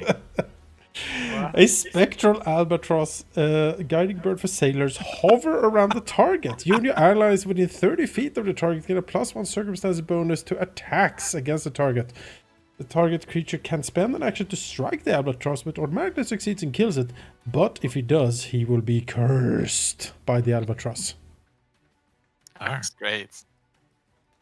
I tried to pick something pirate. Yeah, it's very party. I guess You succeeded. Bird. That's the albatross curse. Okay, so you put this effect on your friends. Yes, everyone gets a +1 to hit this this Oh, number. No, it's spell effect curse. I assume you put it on the enemy. No, if 'cause- he strikes it, he gets It's- cursed. Yeah, okay. the effect that it Oh yeah, gives you there +1. Yeah. is +1. So You and allies within 30 feet of the target. Yeah. Okay. that's everyone. That is What a everyone. nice spell. Yeah, All things it considered. is. Yeah, Weirdly appropriate. it is. That's why I picked it. I was like, huh, look at I this need weird it. thing. Occultism, man. It has cool spells. Yeah. All right, that's All it. Gabby. An albatross has arrived. God damn it. That didn't seem to have the +1 though. Yeah, Are we it's sure that the not. effect doesn't have to go on the I'm target? pretty I'll sure it try has to putting go it on on the it. enemy, yeah. Let's see. So, well, you missed the attack, even with a +1. Yes. Yeah, now I can see it in the strike, so it has to be on the Okay, target. good. So Jesus Christ. Hmm. These rolls are. Great. Gabby, you're killing me. You Most know, at importantly, least you're with not killing this exacting- creature. Exacting strike, I get to roll with a +9 again. Surely this time. I did it. Yes. Well- Because of the albatross curse. The albatross did it. Nice. Thank you, bird. Bump. everything came together. Yeah, really. Oh yeah. It's all coming together. Rask. Yes, it is very likely that Willis is pretty strong on this thing, but it is quite high AC and I needs mean, to if you delay, I can maybe tell you. certainly, but I want to fear it, which will probably help you more than True. me. Yes. So I will attempt to do so. I will attempt to fear it. You will save. Yes. Yep. All right. Okay. Then I will stab it. Then that sounds appropriate. Stab, stab. Yes. I have a normal rapier, but I do damage. It does not seem to be resistant to any of your attacks. That's good. It takes damage. Excellent. Blue blood spilling onto the floor. Actually, Done. you're poisoned. This thing's a cop. We are poisoned. But I would first of all like to have a think, see if I can identify this creature. Can you? Yes, you can. You're looking at a rather young, inexperienced water naga. A rather dangerous creature. Generally, they stay in the sea, and are not necessarily like they don't really need to eat people or anything. You know that they have a wide variety of spells available to them, mostly water themed, such as the crushing wave you saw, hydraulic push, acid, that sort of thing. Their weakest save is fortitude, and Okay. yeah, their poison mostly weakens and drains instead of doing direct damage. All But right. it's very hard to save against. To compensate. I've noticed. All right. With that information in mind, doesn't change my plan to just stab it. That's a terrible miss. Oh, Brexit, we can't both be cursed. Guess we'll do that again. No. God, fuck. All right. Rolled a There 2 we and a go. 5. I mean, that's just how it goes sometimes. It is save time. Yes. 18. Curse the poison advances, and you get there. Drained is bad. You feel further weakened by this creature. Yeah. Tempest. All right. Let's get in here and start punching. So I don't really want to be poisoned, but we need to give it some new targets. Here we go. Hey, Lame. whack. Oh, awful. And then second attack with map.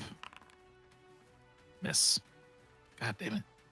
All right, that's me. The Naga. Well, it provokes, at least. Get it. Yeah. Yeah. Critical hit. Nice. That interrupts. It does. Just fighter. Aha! Stop his movement. Interrupts. Well, manipulate. Yeah. It wouldn't interrupt movement. It would No, interrupt just manipulate. Yeah. manipulate and spells. Very well. Then he will keep Oh. moving over here. And No, my flanking. I mean, my allies. while being here, he'll raise his Naga face to Artemis Ugh. and will spew water at him. Oh, That's rude. very rude. Oh. Oh no. Ah. Well. Trying to strike him, he had like a bucket that falls into the water, revealing the friend is waiting there. Oh no. Standing up like against in the mouth.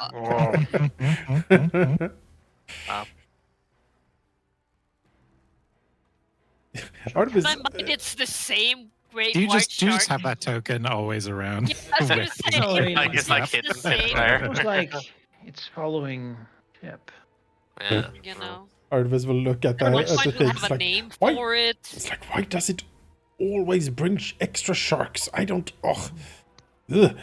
This is most disagreeable to him, and he does not want to be pushed off. So Artemis will move over here. Actually, maybe I should move up top. Yeah, I can stand up here, right, and like still see Yeah. everything, You right? can. Yeah. All right. I'll two here. Ah. No, what? No, it's fine. I'll just move into a flank for someone instead of you. Yeah, I don't want to be standing next to the railing, as it turns out. That's fair. Okay, moved up here. Then that is running. Anyone particularly damaged? Raxu, perhaps. Raxu. Yeah, Praxis not doing too great, mostly because of the poison. 16. Alright. Pretty much exactly enough. Very good. Then Artemis is done. Heavy. Yes.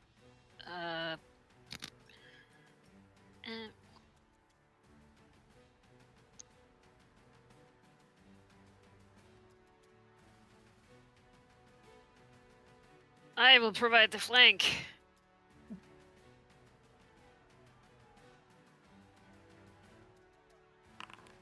I did it. Nice. If the curse has moved on. To me.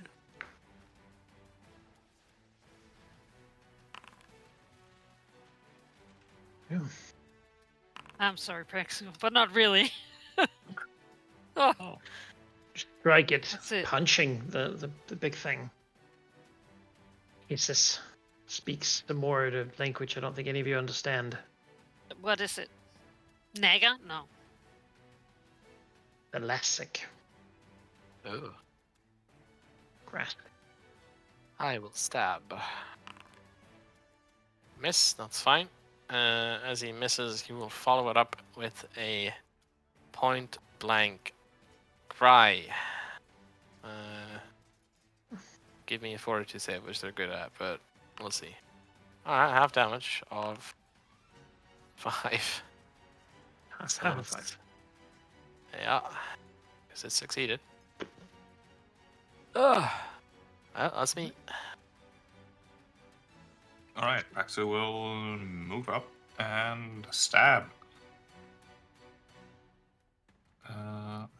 Let's see if you can finish it off, and that might be pretty good. For 9. Oh, still alive. So weak though. Good thing my precision carries me. Second strike. No. Tempest. Surely Tempest can finish it off. Come on. Surely.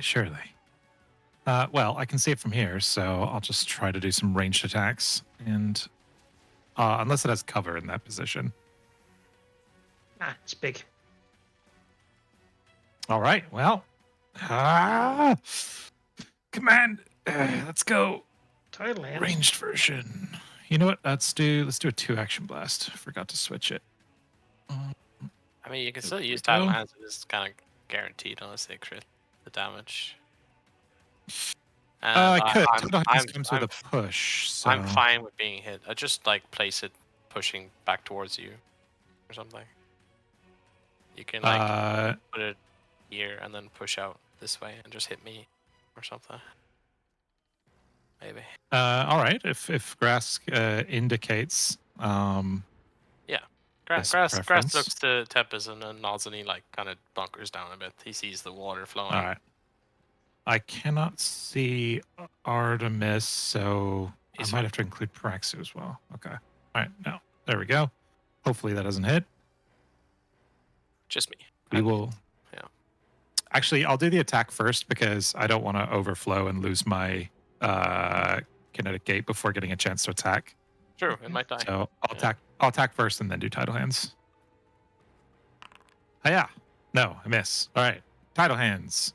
Yes. Can I get a Should have had reflex a save? Yeah, +1 critical on that success. because of the Albatross curse, but you didn't get it for some reason. Oh, that's true. I don't have the albatross. Dude, Would a 22 have hit? it says Albatross Curse Circumcised bonus +1. No. in it. No. It wouldn't have. Oh no, that's Praxis attack. Yeah. Yeah, that's Praxis. 22 wouldn't do it, no. Oh. My goodness. All right, and then it crit success. So Yeah. nothing happens? No. Well, nothing roll the happens. damage for me because I'm in. Oh, right. That's fine. I was prepared for this. That's fine.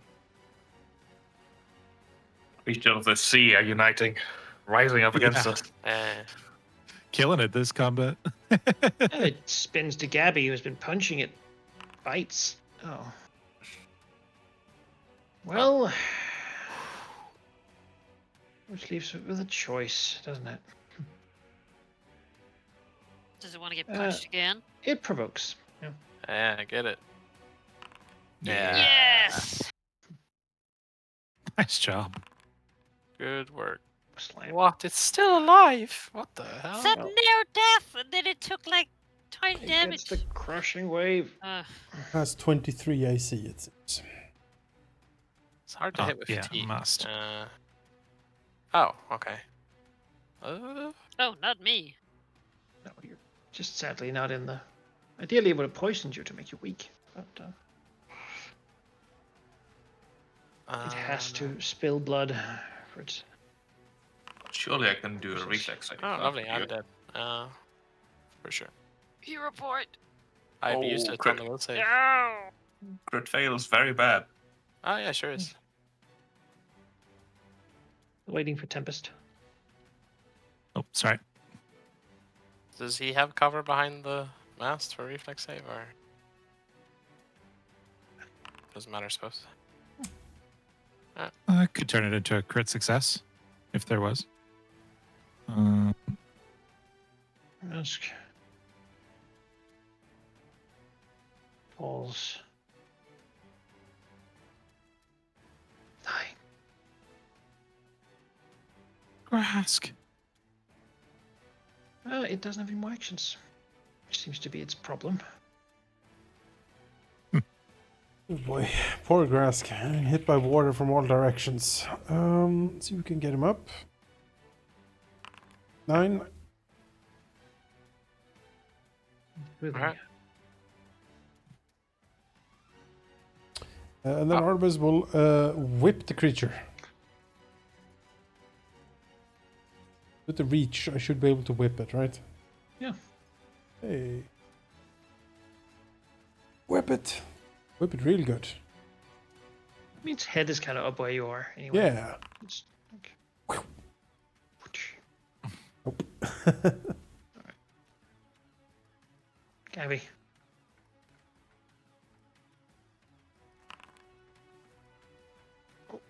Work. Nice. Punch it. And it Yes. Pummeled to death. collapses.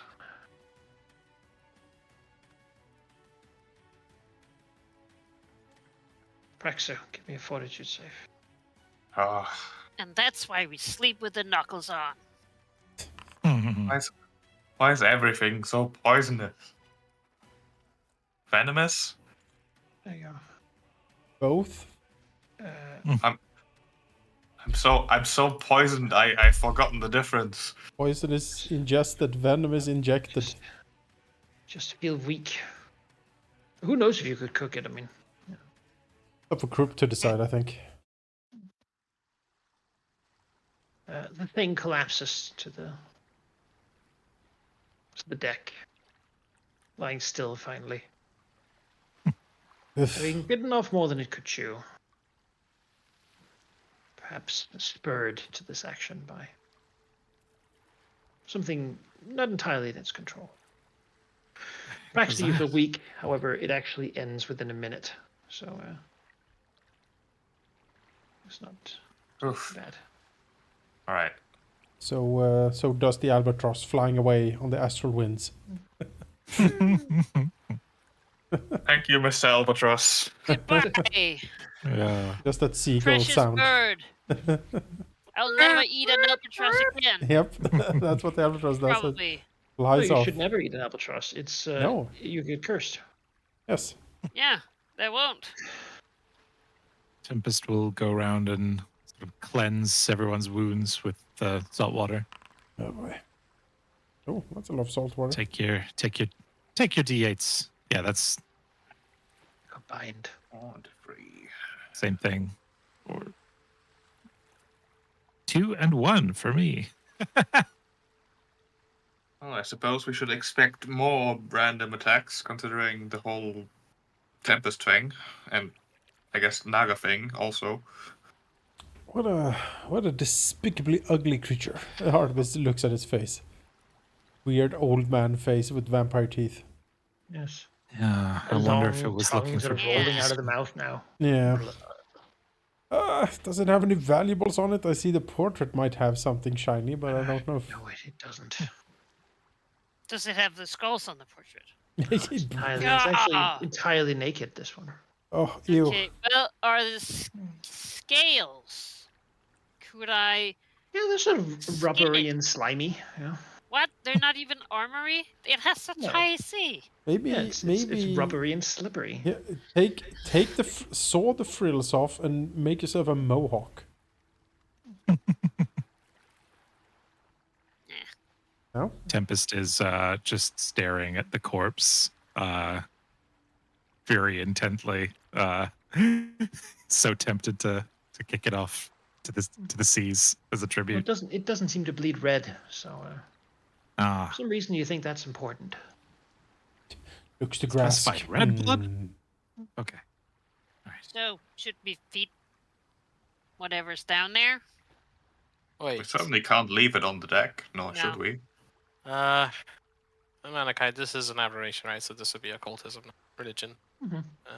So I cannot recall knowledge on this. Or at least I not mean, very well. What do you want to know? I know know. this is a Naga. I know a few things. Well, why now? Why here? It's a single Naga.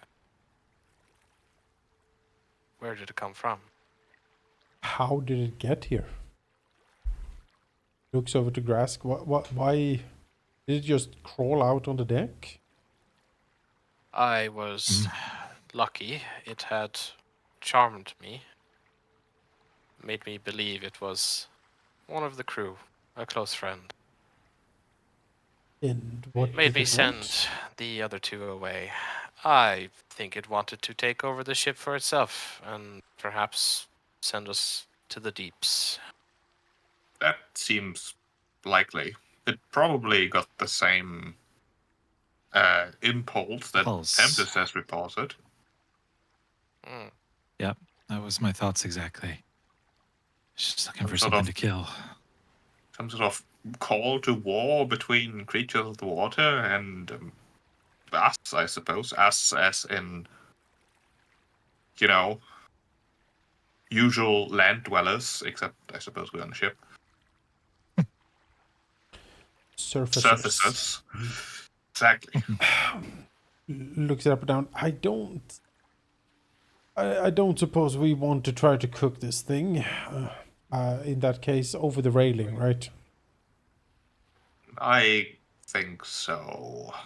Yes, you should not eat them. They are both And we poisonous and extract venomous. poison.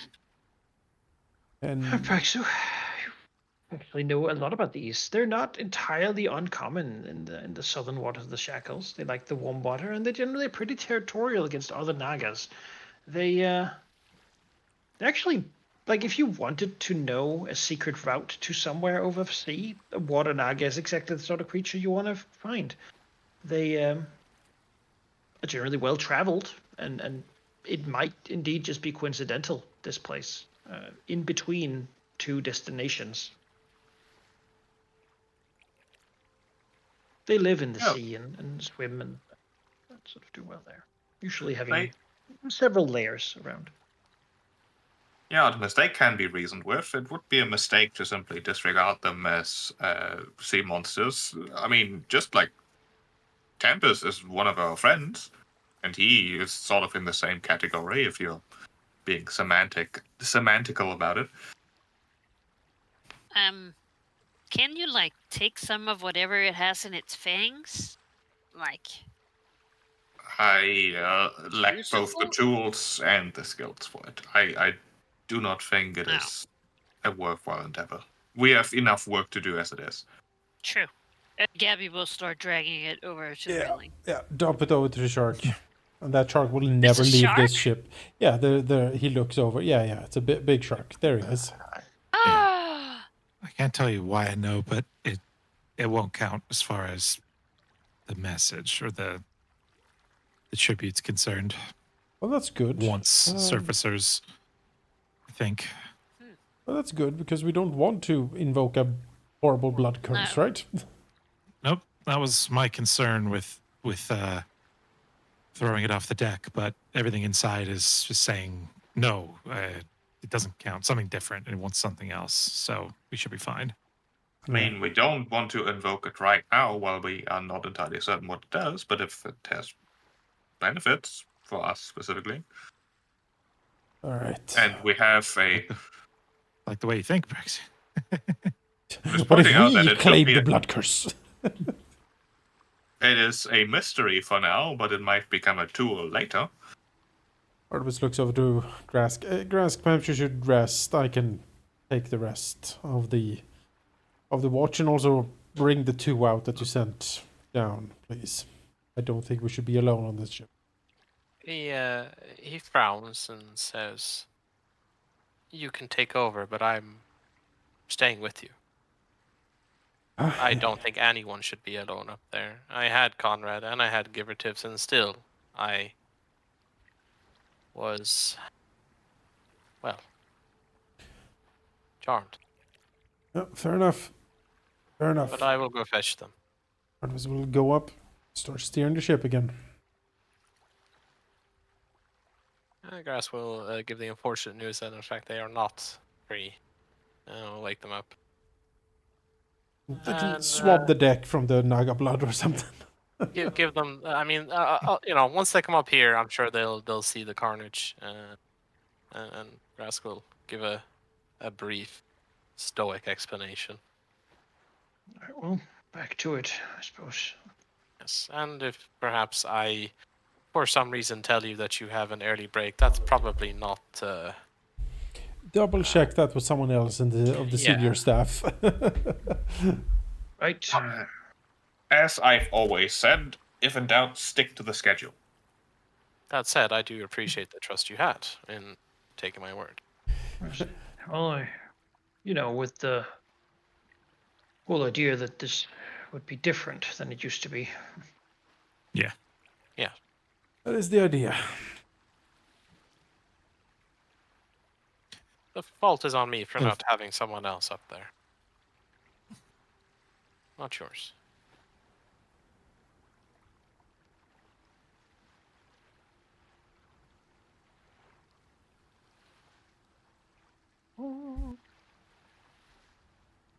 All right. Does this change how you will man the post, tomorrow and the day after that, and so on? Given that you have two people at the wheel, it seems impractical to have Artemis and Grask on it both at the same time, given that they then will never be able to sleep. Well, we need 2 people up here probably, just to be sure. Doesn't necessarily have to be Artemis. No, it needs to be someone. one of the navigators and one other person. It could be anyone from the crew, really. We just need to reschedule the rotations. Instead of someone having bilge duty, they are patrolling up here, something like that. And do it on a rotating schedule. All right. Well, Praxis was Navigator and learning someone else. before, right? Yeah. You can Yeah. probably Navigator and one take a more. night Just shift. to be sure. Right. Install more bells on the ship, maybe, so we can ring from more directions. Yeah, maybe one up here specifically. Yeah, Yeah. like one here, right behind us. Bells everywhere. So as Yeah. the ship sort of waves, it just rings and rings. Oh yeah.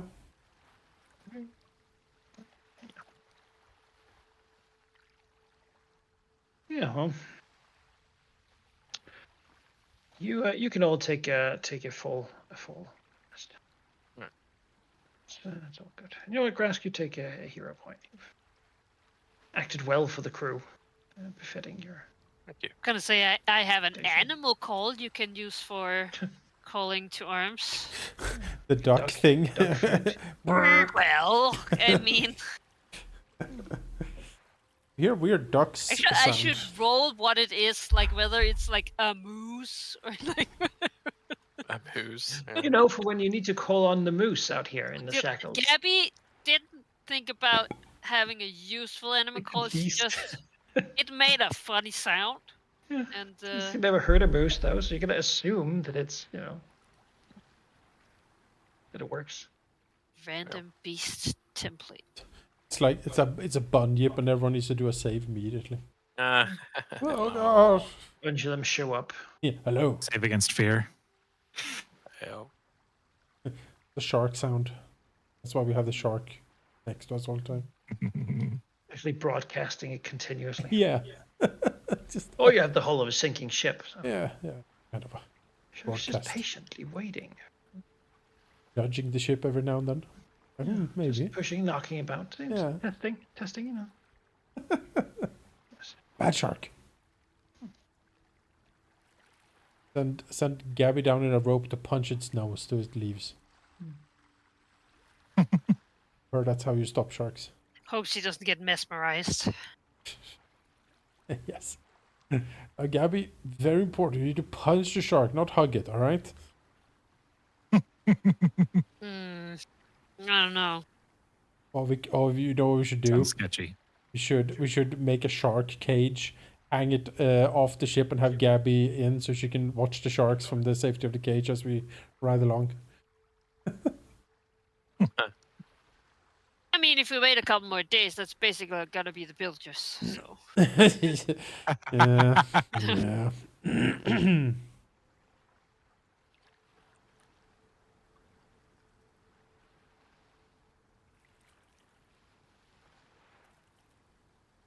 Manica, I'm just assuming if I take double shifts, I'm still fatigued. Yep. Okay. You don't get enough rest. At some point, the 16-hour shifts will be,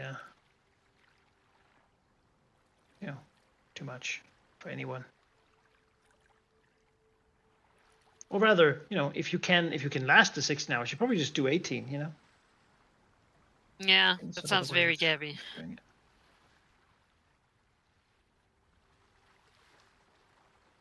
And not much meditation is being done. Might find her like sitting on the floor, just falling asleep. The work is monotonous enough. You can find focus in that too.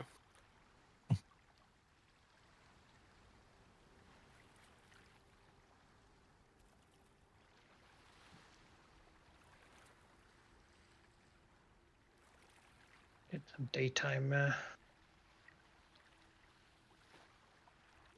people up. Yeah. Let's see, I guess I'll start the journey down to the villages. Actually, it might be different today. Oh, A few more days have passed. Just, uneventfully, really. Being on guard and on watch. The wind is continuing to be decent, which is lucky. But you see land ahead. Hey. Instead of the open ocean, a wide, long coast. The coast here is a bit notorious. Most of it is just you can sort of see a fog that hangs around it, and it sort of rises up very rapidly into the Tempest Mountains. Known for their continuous storms and constant rain, and generally just being a terrible place of having to climb kilometers upwards, only to reach ghoul-infested plateaus. This place isn't really anything else, and there's no real indication that you've got to where you want to go. It looks like a coast, a steep cliff. I mean, covered in thick jungle. Yeah.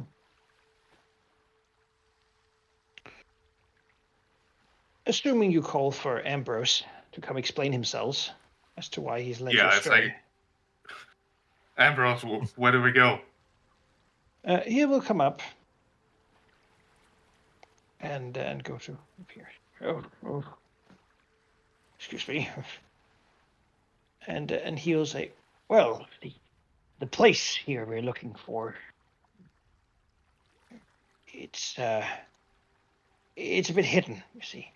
Kind of people finding it. It's not easy to come by. So it's an inlet, but it's hidden behind a peninsula, sort of a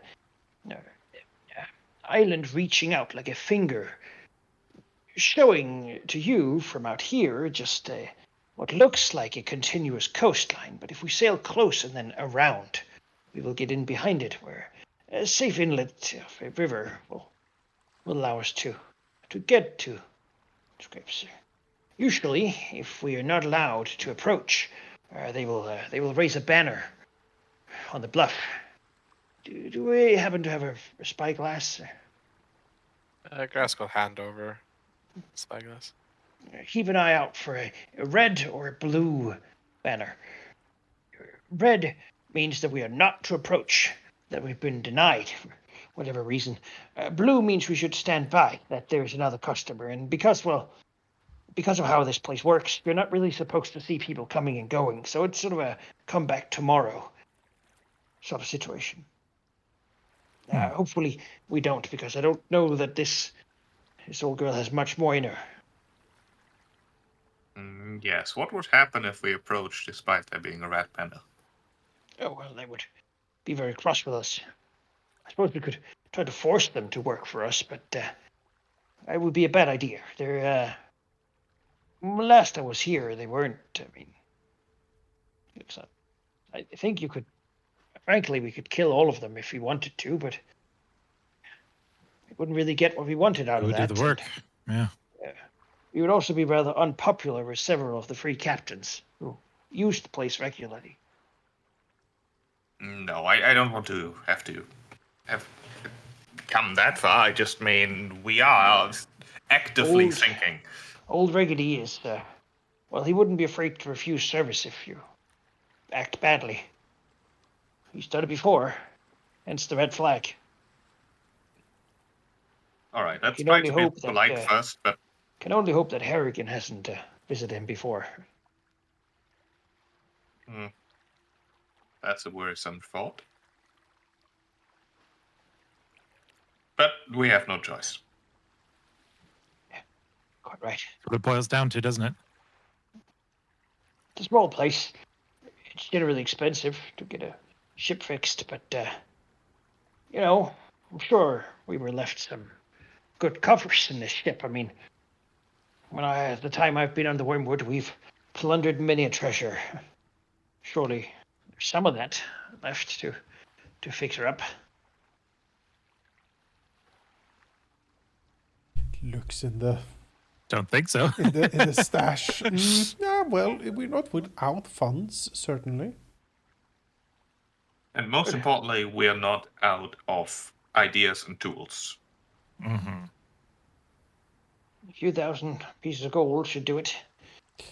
Ah, Yeah. But All right, let me rephrase that. We are not out of dignity to beg. oh, I wouldn't beg. what is this word? Riggedy has always been a miserly fellow. All right, then I trust Artemis's ability to negotiate. Oh yeah. Right you are. We'll succeed because we have to. That's just how it has to be. Find out what we're working with before we start scheming on how to deal with it. Yeah, we'll see what the good shipwright demands before we start rending our garments and whatnot. He's not a powerful man, certainly not intimidating, but he is a professional, and he is very good at his tasks.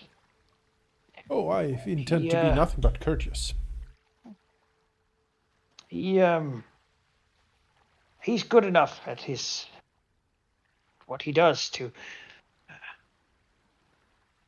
speak to captains like an equal. It's worthy of respect. I understand. Well, if you don't show it to him, he'll have other customers, and his prices are high enough that he can afford it. Not that he keeps the money, as I understand. The place is expensive to run, since everything has to be brought in.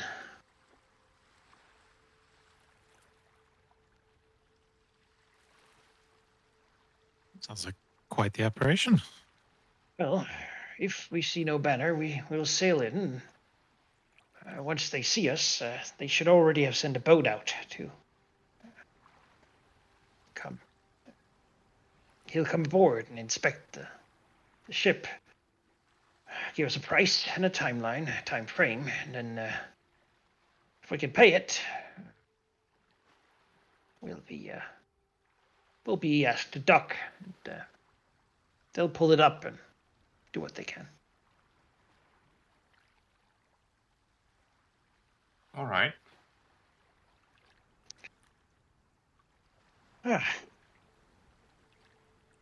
Fish Guts likes the sea breeze, Yeah, you should come on deck more often. That's no captain to hide from anymore.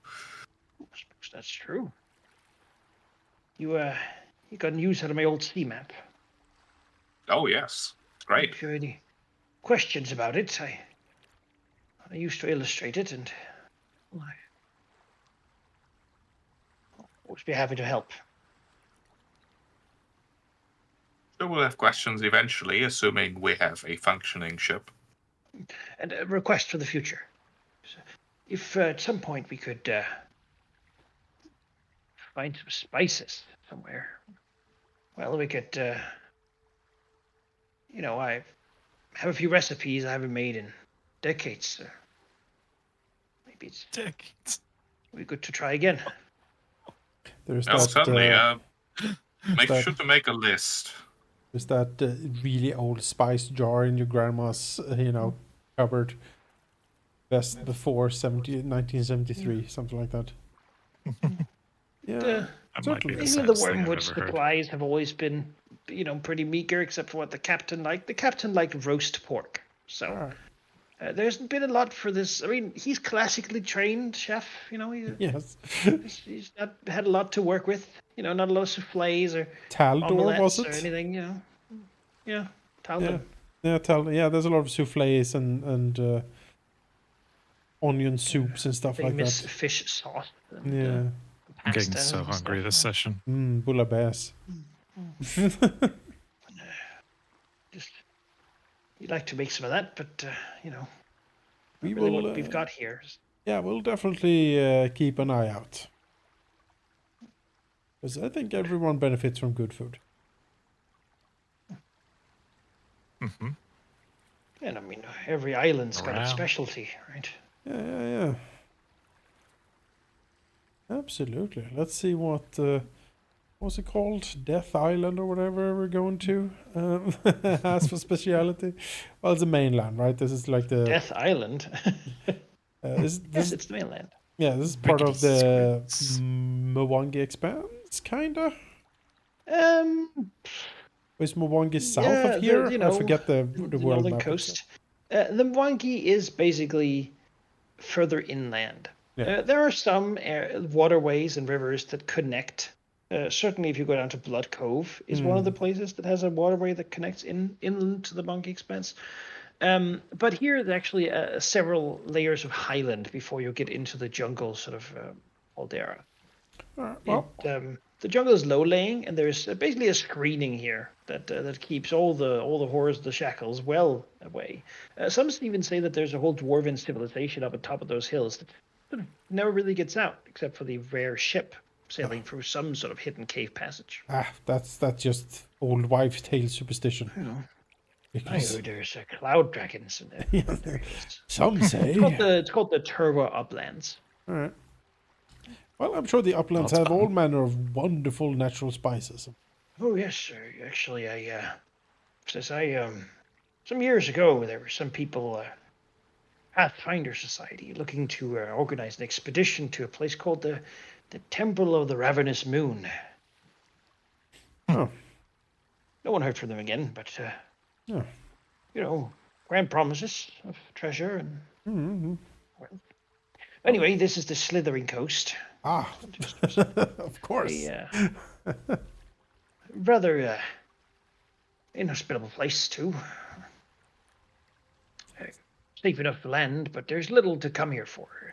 Not many of the fruits are edible, and not many of the creatures are neither.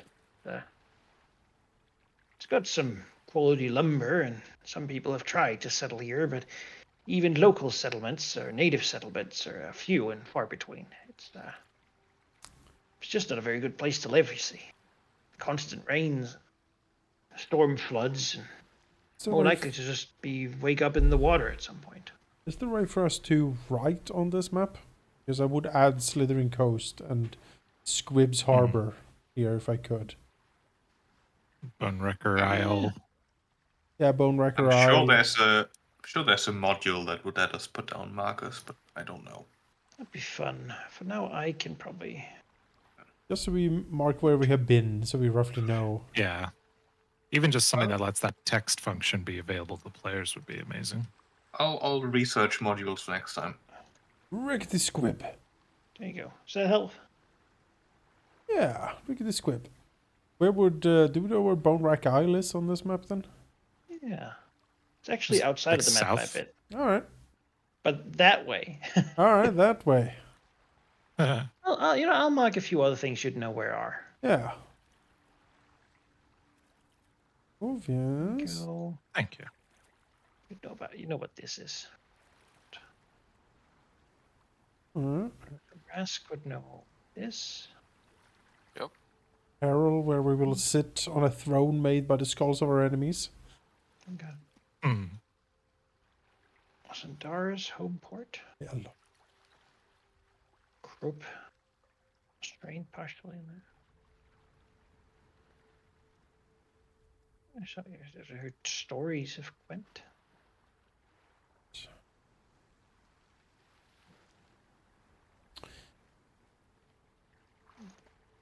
Cove.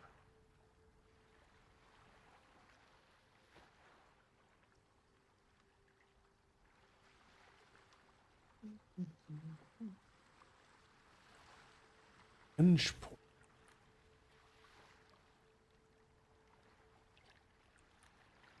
There we go. That should be a bit to look at. Wonderful. Locations that are sort of well known enough. For the bigger harbors. Yeah. All right. Yes, you sail. Sail away, sail away. Indeed, no flag of any kind appears on the random surface of the cliff, and as such, you gently continue on. Rickety's seem to around be the open for bluff. business. Yeah. Moving around the bluff, you have to be a bit careful. Clearly, it's not the easiest of inland to get around, but it's actually wide enough that it doesn't make any sort of great effort to get to where you want to go.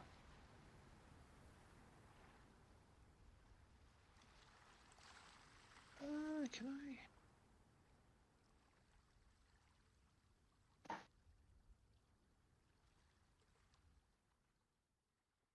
Just gonna make a little. Show you this. How quaint. A See, lovely around place. the bluff, sort of looking Oh. from here, you'd see everything be blocked. Sailing to about here. Put Patty Vision down in the corner here so you can see the whole thing. You will see a small boat be sent out from here. Yeah. Well, it's not really a small boat. It's like a longboat, I think you call them. Sure.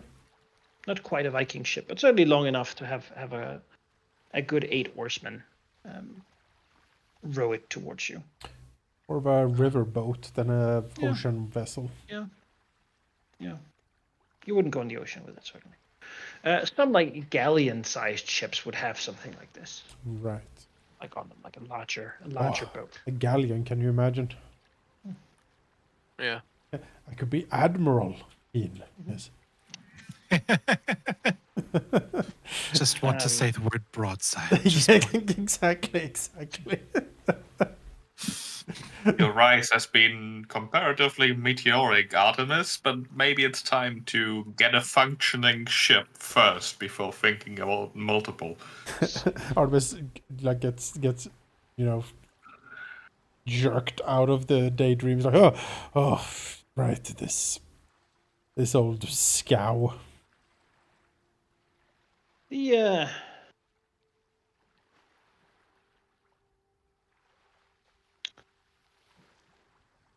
The longboat sails closer and closer. Right, you can see it has several people on it. They don't seem to be like armed, really. They just seem to be dressed like sailors, like thin shirts covering their backs to nice and windy to keep the heat down. And with them is sitting down what seems to be an older man, sipping from a flask as he glances at the ship. All right. A couple halflings, mostly humans, seem to be coming aboard. He's just sailing close enough. Sure. As they get within shouting distance, one of them calls, "Ahoy, Wormwood!"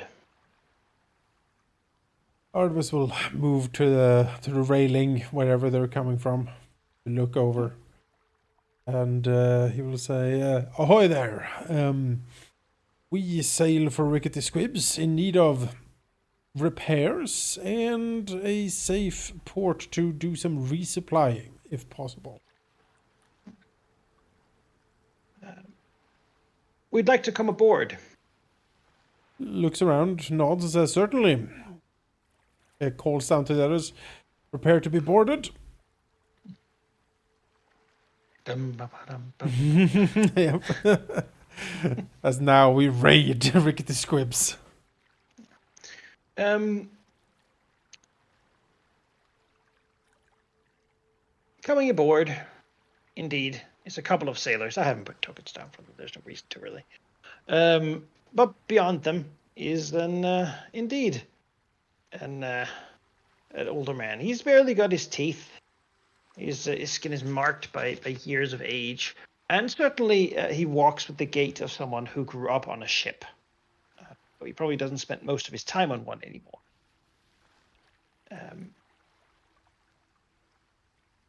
You can guess from context that this would be, the man himself.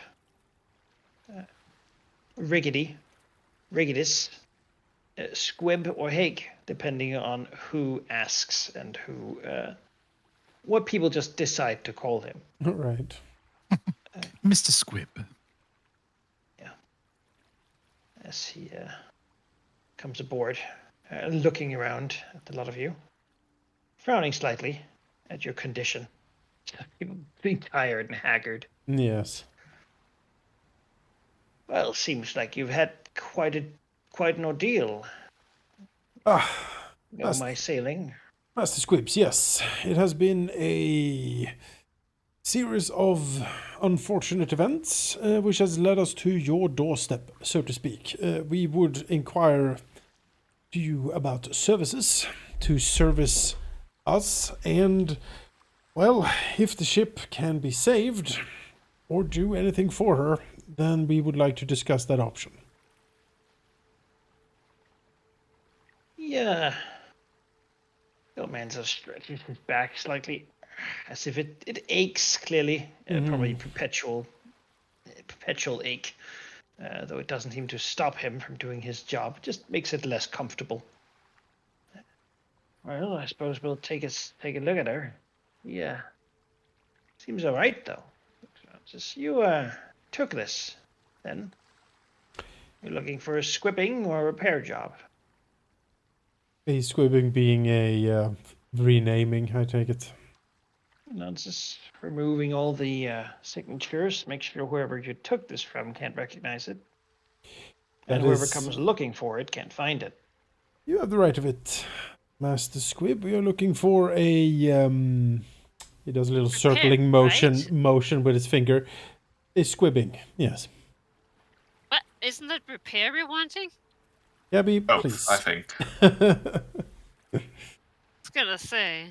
It's a whole operation. Well, show me around, Chosen. please. Chosen between the two. Gladly, this way, please. As Artemis will heartily You're show. the captain, then. He Artemis nods and says, "Acting captain, we have yet to do a vote. We first need to land. Well, We follow the code."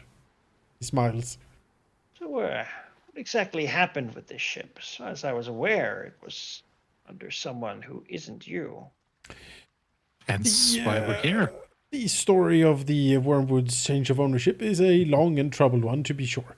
Suffice to say is that there has been many storms, and at the end of it, the former captain of the ship decided to abandon her to a much less qualified man who simply was unable to keep his command. A sad story, shakes his head. The old man sort of frowns as well. If I've known a few captains, and I have. Was a first mate myself once on the Bearded Whore. What a lovely ship. It was. Free Captain Ella Gurnet. Well, if you know her, you probably know the story of how she fed the Kraken at the Battle of Nellis Point. Artemis might have heard about it. Let's see if he has. Maybe. Do I? Yeah, that's an important thing to check. Yeah, the battle of, yes, of course. Braxton knows that there was a battle at Nellis Point, and probably that not really what it was about, though, but certainly this captain has not featured.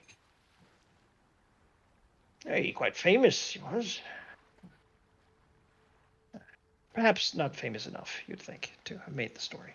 Perhaps he's I wouldn't say okay boomer, but maybe it's an older legend that someone who's fairly new to the seas might not have heard. Well, Be very interested in hearing it, though. Yeah, always interested in stories. Well, there'll be time. However, Oh, believe me, I'm not just being captain polite. abandoning its ship. An orphan, then, puts his hand somewhat lightly on the railing. An old one, that is. Storied one. Yes, we of course have respect for the Wormwood's history, but she is in bad shape, to say the least. Artemis will show him around, like point out, all the everything pretty much. There's no point hiding anything here. He needs a thorough look on the ship to decide what can be done with it. Mm-hmm.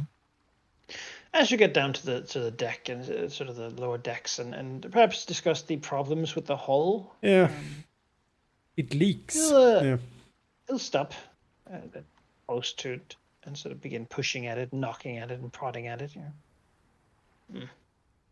Well, that is bad news indeed. I have a mind to ask you to burn her right here and then. The problem with that would be that we would have no ship to leave with.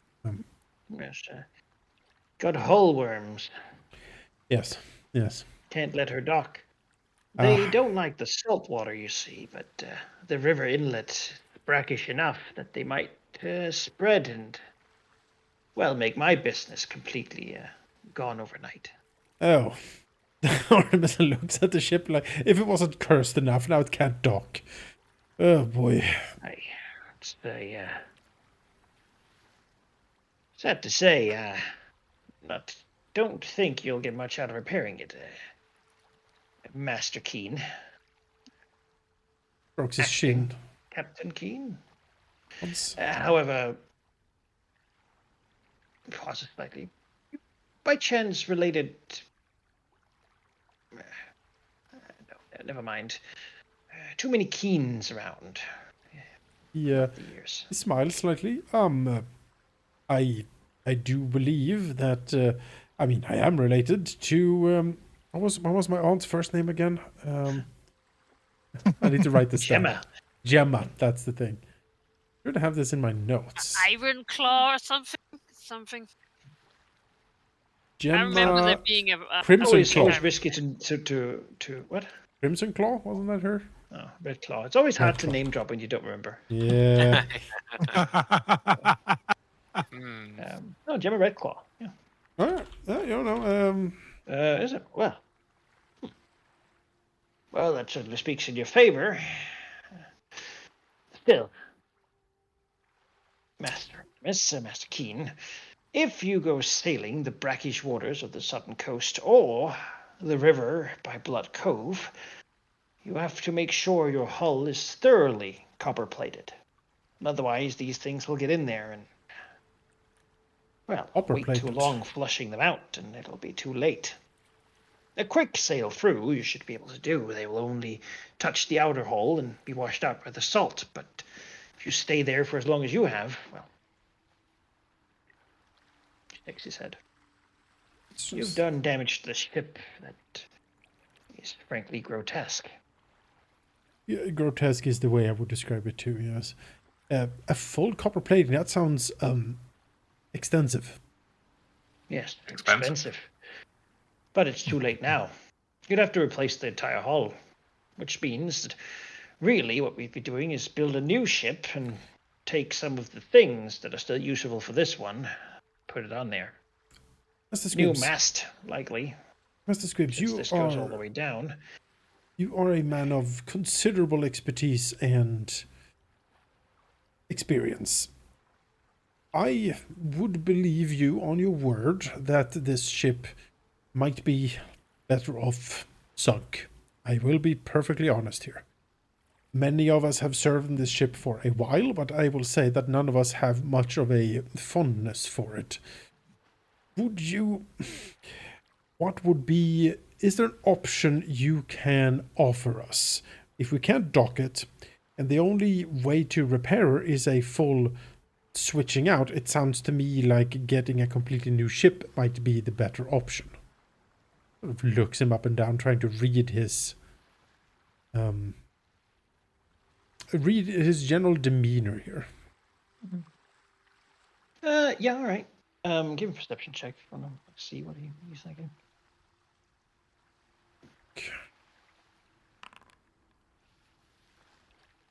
Not a very good roll, but he's a very easy man to read because he doesn't conceal any of it.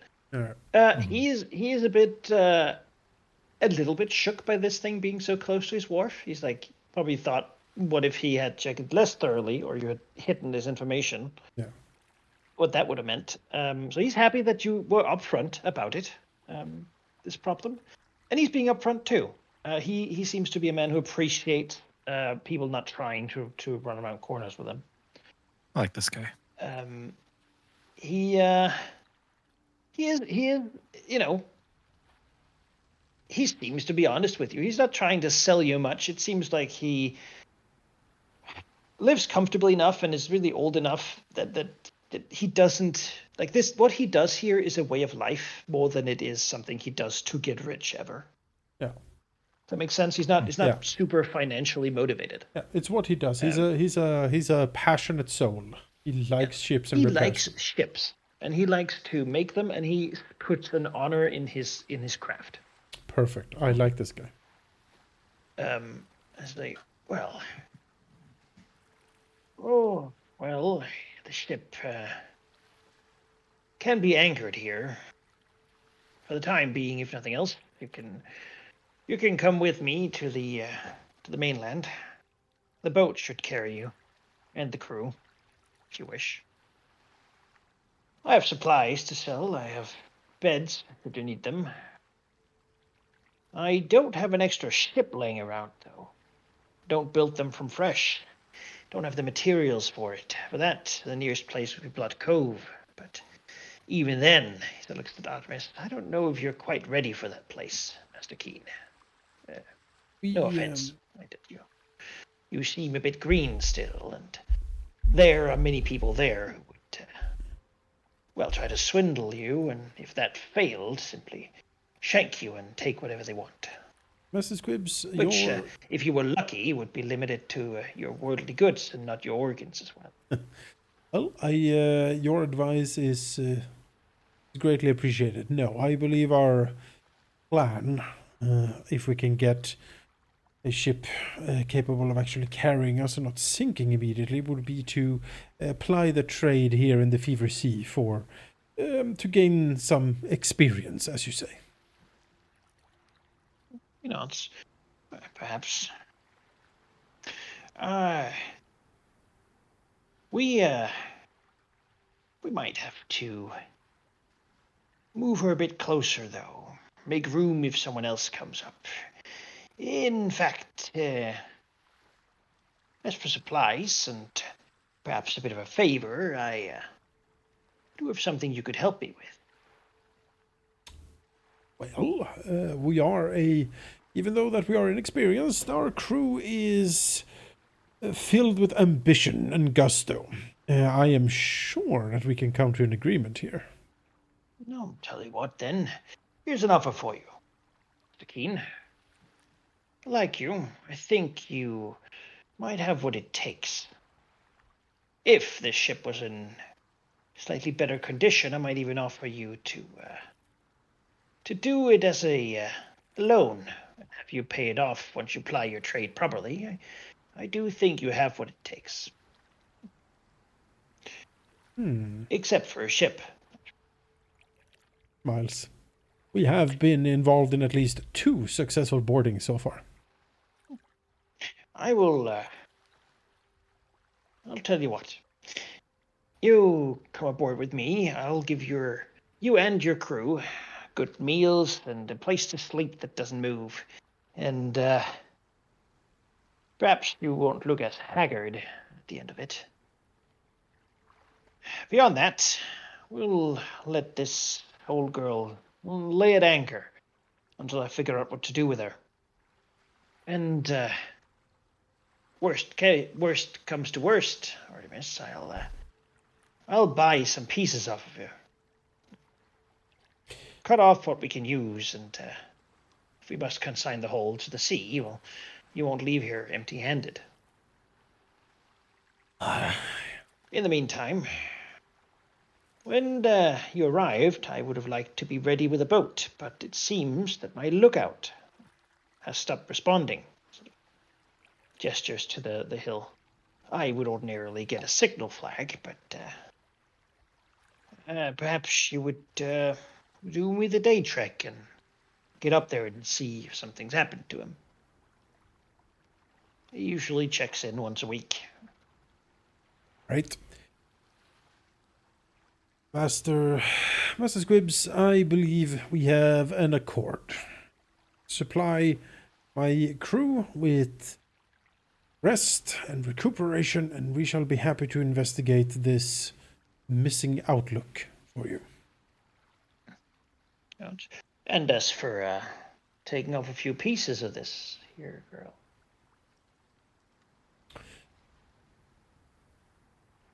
He scratches his chin. So, if I understood correctly, like he wants to decommission, like he wants to scuttle it, kinda, but take. Yeah, some take off it, what yeah. pieces are useful for perhaps putting on other ships, or Yeah. He wants your catalytic converter, but nothing Yeah, else. exactly. Exactly. Yeah, what? He'll buy the pieces off of you. Praxo finds that a bit odd. If he's so scared about like the worms or whatever, and he still wants pieces of the ship, does he have any like ulterior motives? Yeah, that Praxo can maybe feel. Praxo doesn't think so. It seems likely he would only take the pieces he deems absolutely capable. No. Probably Yeah, from the story top. makes Beyond sense. that, metal work, anything that's not directly wood or attached to the hull would be useful. No. Checks out. He out here, after all the supplies he uses for his work has to be delivered. Yeah. So generally, taking off some pieces of ships he squips is generally protocol, right? He takes some pieces, adds some different ones. Having bits to do that with is generally useful. All right. Beyond that, he Yeah. seems to be a little bit touched by the ship's condition. Like this is undignified of her, right? She's an old lady. She's been sailing these seas for decades, and it doesn't. It seems like he wants to salvage something. He's particularly eyeing the like a dragon's head out in front, Sure. hoping to perhaps save some of the. Just to confirm a thought of mine, Praxo directs towards the man. An experienced captain would have known about the danger of the worms before sailing into the infested waters, correct? I would think so. I would hope so. Then again, I suppose you can't be faulted. Most people don't go there, and exactly why, I don't think most people mention or talk about. If you went to Blood Cove and spoke to them about it, they might know, but copper hulls are still a new thing. Many captains don't even know it's a possibility. It comes from Taldor. Their navy has been doing it for a few years, and Chiliax has yet to catch on with the pirate hunters. But, well, get the right place and the right people together, and you could make something that can brave the waters of, the cursed waters of the southern coast.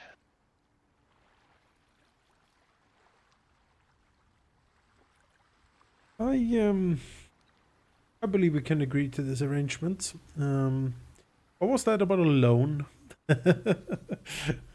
Well, if you came here with a ship, one you'd captured perhaps, or needed repairs, or needed to add a few flares to it, and you did not have the money, Mr. Miss. If I believed you enterprising, I could simply do the work, and then, well, you'd privateer for me for a bit, giving me a share of your earnings until such a time as the work was paid off. Perhaps, I have a feeling this is not the last time I will see you. I would certainly hope not. I know many captains, and many of them do come here with ships they have captured and wish to have squibbed. If I see someone there, and maybe I can get them to have passage for you to some place where you might have more luck. He nods and says, Master Squib, if you would excuse us for just a few minutes, I want to discuss the things you have suggested with the rest of the crew. Of course, I will take a look around. Feel free. Looks to the front there. Don't touch the chickens. All right. Everyone get it together. Everyone come in here. Everyone, I want the entire crew actually here. Attention! Yeah, attention. All men on deck. Yeah. Blow that whistle, All hands. know. Ring the bell. Admiral on deck. The bell that either means Naga or listen to the captain. Yes, exactly. Yes. It's a very context-dependent bell. Yep. I mean, just ring Abandon in ship. a set amount of times for each. Flee the city. Everybody, die as you wish. Die how you may. Yeah. Arvis throws himself in the water, swims away. Lights himself on fire, jumps off. Yeah. Ah! Right, the whole crew. It's a bad day. It's a bad day for him. All right. He just went mad. Yeah, the sea madness. All right. Artemis will then talk to the crew. He will not sugarcoat this. He will tell them what squibs have said about the wormwood and its condition and what options they have. He is of a mind to take the deal, allow him to basically salvage what he can from the ship. The rest of the crew will be taken care of in the meantime. We'll do some work for him, and perhaps, if we are lucky, can either secure a passage to another port where we might be acquired a ship, or maybe another captain comes by and wants to sell something off to him that we can then lease, so to speak. Privateer for him for a while. I probably pay it off because in Artemis's minds, and you would think in the minds of most of the crew, then Wormwood is probably kind of finished. Like you know, you would need to replace the whole hull, copper plate, like the whole thing, right? Doesn't seem feasible, does it? But before he decides to landlock the crew for a while, he wants to hear their opinion, because this is a fairly big decision. Yes, the alternative is to sail out again and sink. In a sense. Well, most people agree that that's a bad one. Yeah. We have seen what's out there. Snakes with old men Ultimately, for though, faces. they're tired, right? He can Yeah. see them. There's a little bit of a, their spirits aren't broken, but probably many of them are closer than they have been in a while. It seems like there is no end to their trials. Still, there's a bit of optimism. Grug said, well, I mean, at least we don't have to deal with Plug, right? Indeed not. And a few others. I've sailed in the Wormwood for a long time. I have things I would want to bring with me, of course. Cooking equipment and implements and the like. I believe anything that is not attached to the hull or made of wood should be no problem at all, as I understand it. And perhaps we shall travel and work as a troupe for a while. That could work. Shanties and songs and maybe a play. Well, I could direct it. I'm sure we can find a way. Conchabar, thank you. Are you a theater guy? Well, yeah, he's from. Yes, I have Oh God. trained classically, No. and I've done some great. This was Conchabar. Sorry. Once I performed for. Once I performed for. Pushes. This was Ambrose Once I talking. performed for. Once I performed. Yep. No, pick him up, put him back in the line. Once I performed God. for the Picks him up and- Imperial Court, indeed. No, It Conchabar. was at the Grand Theatre. Conchabar. Thank you. My fellow scallywags. Can see why Harrigan didn't take him. Yeah. I mean, what? It is. I do believe my dear crew, my fellow scallywags. I do believe that we have earned some proper rest and recuperation, and this is an option to get that. It might not be what we have all hoped for, but I believe this is the best option we have moving forward. Once we are on land, I would say we put it to tradition. We put it to a vote. We put it to a vote for a captain. We get the crew together properly, and anyone who wishes to leave, I will not stop you. You might be here for a little while. It is difficult to say, but this is the situation. Everett Sams pipes up from the back. Yep. Fellow rigger. Yep. Privileged class. Yes. Well, say, so if we scrap her, suppose we all get a share, right? Nods and says, Of a new ship? Well, if of this one. if we scrap her, I imagine it being like this. We will put these resources and whatever gold we can acquire from doing so towards a new ship. If you want out of the crew, you can have your share and leave. If you're in the crew, it goes towards the new ship, which you will be a part of.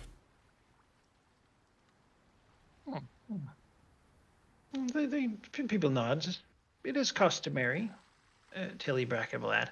After all, when a ship is, when a venture is ended, when a crew disbands to share all the worldly goods that has been acquired, suppose then you're saying that we're not disbanding, that we're still a crew, though we have no ship. I would believe that we have a great potential in front of us. I believe that we can truly be buccaneers of these islands. We can sail and we can acquire vast treasures and booty if we stay together. However, I am also aware that the previous management on this vessel and in your lives were certainly not that people that you necessarily wanted to be around. This is a way for an out. If you do not want to sail the seas as part of the crew any longer, this is your opportunity to leave. No one will hold it against you, and we will wish you fair seas for the rest of your life. If you do choose to stay around, though, I will promise you that we will take you on an adventure of which you have never seen. There will be booty, plunder, raucous partying if you stay. The option is yours.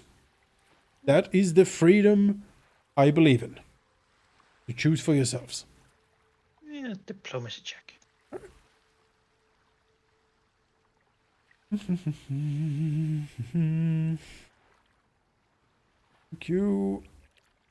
Virtuosic, versatile performance.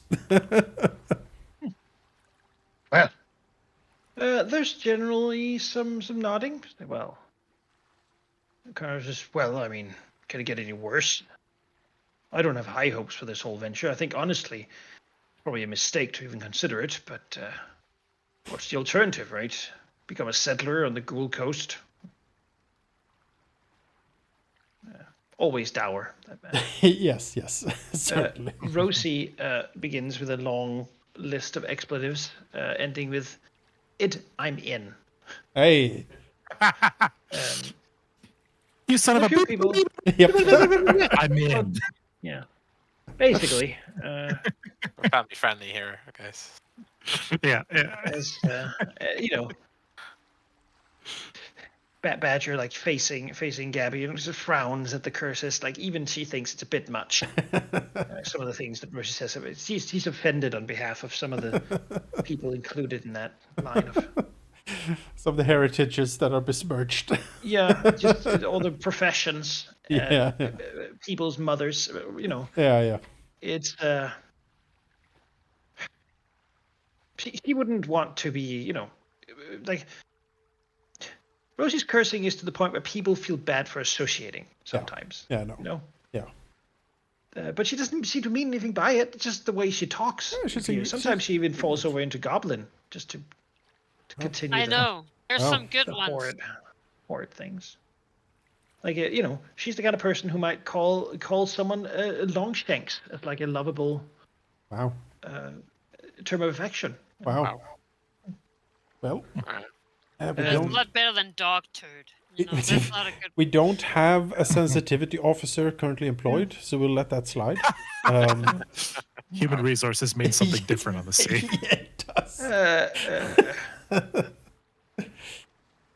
People sort of generally though nod. Yeah, okay. The crew sticks together for now, even with no ship.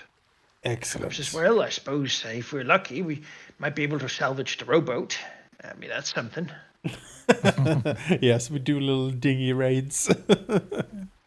Let's sail up and down the river. Yeah. Well, that's the worms again. So we'll get to it. All right, Alex, May not seem like much, but this crew has already performed incredible feats together with It has. absolutely nothing to work with. That's why I Just want to. imagine what you can do with Yeah, exactly. With a little. proper. Just have to hang in there a little bit more. Yeah, proper management, proper equipment. Oh, we could reeve the coast. You know. Artemis will look to the others of the party to see if they have any objections. Rask has been nodding along to Artemis's speech, and says, "Well, as far as I think we get some rest, then we assign our captain, and then we find a ship. That's what I think." Master Scripps also asked us to check on his outlook, but we can do that. Well, we can do that while our crew can get some well-earned rest. Absolutely. They deserve it, and more. Bring the rum barrel to the barracks. I, of course, have no objections. Things are going as anticipated, so there's no reason to change my mind. Gabby? Gabby will step closer, so that maybe not everyone can hear and see. Well, I think we probably don't have a lot of choice. We also think that the old captain will definitely hunt us down for scrapping his ship. Hopefully we'll have a fast vessel so that he can't catch us. At that time. Yes, we shall see what the future brings then. All right. See, yes. Arvis will turn to the crew and say, "My fellow crewmates, I will then inform Master Squibbs that we have an accord. I look forward to seeing you all well rested and well nourished in the coming days. And Grok, make sure to bring the rum barrels." He winks at her. Wouldn't forget him, Artemis. For that. All right. It'll take a while to go back and forth, even with the big boat, to get everything we want. Hopefully, the man can let us borrow some storage. I'm sure he can. And with that, then Artemis will go and tell Master Squibbs that we have an agreement. We'll say that he will expect to take about 8 days to actually take what he needs. All right. And he should, within that time, find an estimate for the value of what he's removing. Yeah. Which will be offered as, he'll pay in gold. Unless you prefer silver, in which case, you can do that too. Miss Barron likes gold. Hey, we all like gold. Nuts. All right. Sounds excellent. You're welcome to stay, but I think maybe you'd like to not do so. It'll be noisy, and my men will make fast work of her. We'll clean out. So we have a job to do for you. Yes, You do. There's more to your crew. I have a warehouse. I'm not using it at the moment.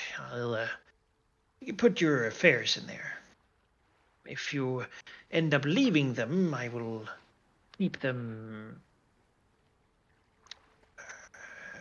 in this. I will assume you rent the space then when you leave.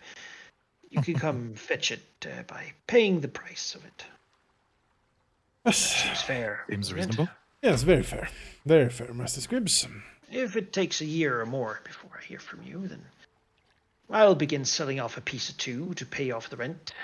Keep it from being too large. He shakes his hand with the good man.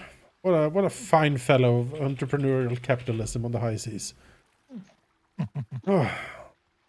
Used to be a He's first not mate. unreasonable about it. Well, Yeah, he's very reasonable. That's why I like how I missed that bearded whore. it. Yeah. It was a good ship, best of them. Kraken thought so I've, too. Chose her first. Hadn't even fired a shot, you see. Oh, well. You hear that more often in the Blood Cove than you Yeah. would You were think. targeted? Oh yes. And look at it. He was going to be something special. Well, we have a lot of business to do to hold up our end, and time is of the essence. But I genuinely would like to hear that story. Oh, why? You see a couple of his people look at each other and roll their eyes. Yeah. Maybe I'll mention it. I don't often speak of it, you see, but hard memories for me. Yes, of course. Changed the whole trajectory of my life. Building ships now. Someday, I tell you, I'll build a vessel that could withstand it. Copper hole's not going to do it, though. It's going to need something more. I'm just Glanced down. deeply What? drooling at this point. Withstand what? Oh, the beak. It's the beak it has to withstand. The beak? Oh, yes, the cracking beak. Oh. A crushing, breaking, snapping thing. Clipped the bearded whore right in half. It would frightened young Gemma some too. Glances at Artemis. Frightened. Oh, yes. She always wanted to, well, she asked me once how to get a hull that could withstand the blow. But, as I said, I have yet to find it. If you have any more stories about Gemma Redclaw, I'll be happy to hear them as well down the line. Well, I'm sure you know most of them. I know quite a few. Was audacious. But she was. Oh, auntie. Get something wistful. Nice. Yeah. You wouldn't perchance have anything from her. Something you might have inherited, or Do I? sort of looks, and you see as he asks, like his eyes change slightly, you know, Yeah. more sort of a hungriness, you know, that faint hope of a pirate, asking an innocuous question with hidden undertones. Yes, yes. Some folk have been asking about such things. Really? Word is that there are. Well, I suppose such questions do not come unprompted, do they? No one ever found out what happened. No. It's part of the reason I'm also out here to try to find some answers, but Well, you got something to go on then, boy. now what I am going on is wanting to find a new ship. He smiles. After that, grand chases can be had, but alas, more base needs need to be covered first. Well, that makes sense. We'll take you in with the boat now. Those of you who wish to go, we'll come back for the rest. Alright, folks, pack it up. Get your stuff. We're going ashore. Yes. We're going ashore. Going on an adventure. Rickety squips. I mean, surely everything is fine at his lookout post. I can't see the reason why it wouldn't be. Yeah. Happens all the time that There are they ghouls. stop responding. Yeah, we're gonna open. It's just That's filled with what I ghouls. think. It's like 200 ghouls in there. Like, oh, Like a clown car. yeah. Feast, my friends. Yay. Also, get the antidotes ready, Prexu.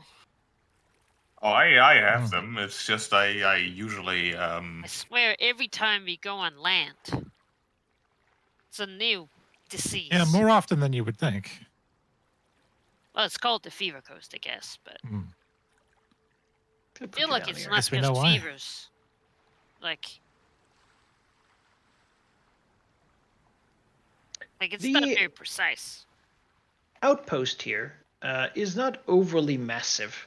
The buildings seem to be what used to be an old, like noble plantation constructed here at some age past. The main house has been turned into sort of a room and board house where most people live. There's also a bunch of shacks and such people have sort of built haphazardly around the place. The main house has beds and a store, and seems to be where Riggedy Hake here himself goes. Beyond that, there is the dockyard that's been built, and some old docks and a warehouse where your stuff will be stashed. It seems like it's big enough and has enough room for, probably built in the past with the idea to sail and store a whole year's worth of goods, which isn't the case now. The place seems to get regular visits. Your crew will be stored. Boarded. I was about to say. We'll be given room and board in the main house for the meantime. Riggedy Hake says basically he will just subtract the price of what they do from the price he will pay you for the ship. So they can drink and eat for that. As they please, really. Beyond that, of course, he will also add the money that you would get for this job. He doesn't consider it overly dangerous. It's a long trek though, and if something's up, if he's sick or something, or somehow has like fallen and broken something, it could be a bit of a bad scene. So prioritizing it would be good. It's a long hike though. Yeah. Yeah. First, we should probably have that vote, and the right? wind has been a bit strange lately. Yes, we had a long order fish come up and tried to eat a cat. It's not ordinary, but we made short work of it. We had a snake with an old man face trying to eat the grass. These are points. A naga. A naga. Yeah. Oh, really? I know they're out there. I haven't seen one myself. Let's hope it's nothing like that, though. Yeah, you haven't missed much. They were not lookers. Yeah, well, not all can be as lucky as we. Smiles winningly out of I'm sure he delighted the bearded whore with his presence. In my day. Yeah.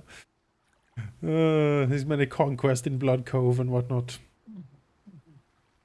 Oh, all right. It doesn't take a lot there. No. No, it really doesn't. Damn. Well, you know. I'm not picky in Blood Cove. He pets his pure, looted pirate gold earring. Yes. From some temple or whatnot. Says, oh yes, the ladies of Blood Cove appreciate jewelry. Gabby nods. Artemis nods.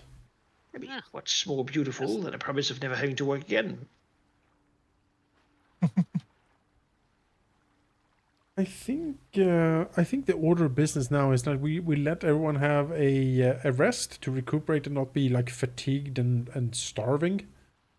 And then we hold the vote for captain and stuff. Should And we we also- Let me go check out. Embrace. you and two are celebrate. exhausted. You need to rest. Fine. All right. Well, I think we should also embrace and Wait, like Tempest isn't exhausted celebrate anymore? the. you all should be exhausted. What do you mean? Hello? Yeah. Sorry, go on. Oh, sorry, I wasn't sure if. No, I think we should also party and celebrate and make sure the crew is aware. Like, group open bar, basically group tab. That's gonna hurt, but the morale and the loyalty we'll get in return will be well worth it. Yeah. So let's not just give them a break, but really make it a thing. Well, I mean, it's impractical to carry all those rum barrels. Exactly. Rascals, That's right. Not grass, but Rock. rock, yeah. Yeah. So might as well empty a couple. Yeah. How Celebrate. long is In the fact, hike? how about a beach cookout? Yeah. Take a pit, that sounds get fun. a firewood. Excellent. Yeah, much better vibe for holding votes and big discussions like that. Let Crook do some work with whatever we've got left. Yeah. How long is the hike to the lookout? It'll be a day. Oh, Jesus. Well, I mean, there and back, right? Oh, okay, yes, not to go there. No. Okay. No. You could do it. It's just a long way. It takes several hours. But going there and spending a few hours and then going back, that's a day's work. You'll probably make it like 6 hours. But it's like 8 a.m. right now. I mean, we take the rest to Long rest, beach cookout, just hang out. party. Sleep in the afternoon. Yeah. Eat and party in the evening. Yeah. We're not Abadarian priests. We're leisurely pirates. Yeah. Beyond that, no one else really. I mean, who stands up for the vote? Artemis would. Oh, we're doing the vote at the party? Well, at the end of Who's Yeah, of nominating course. themselves to be? Yeah. We'll someone have to vote for? we'll have like Sindara officiate it. You know, she can as a sanctioned priestess, she is bound to be unfair and just in these matters. Unfair and just. Yeah. Yes. Damn, if that ain't a statement. Sure. Yeah, she can do that. Yeah. The votes though are not really, secret. Typically, they're done by show of hands. He's the vote counter. You know, need an And official typically, party. with the old captain sort of, on one side and whoever's standing up on the other. Yeah. It is in fact not possible to have a vote without having two people to vote for, and as such, it'll be Artemis, and who else? Yes. Would anyone like to elect someone else? Is there someone who you think is would be good for the role who has not volunteered themselves? Well, that's it. Badger will say, well, I always liked Harshorn. He was a good first mate. I'll nominate him, even though, given his current condition, it's a formality. I feel like he deserves his name mentioned, at least. Fair enough. The big man doesn't seem to understand what's going on. Gabby beams. Like, what a way to get along this and get it done. Yes, I appreciate that. Jack Grimshaw says, well, I mean, if we need another person who could be good captain, I think I myself would be... Yeah, he does. would be Sure he available.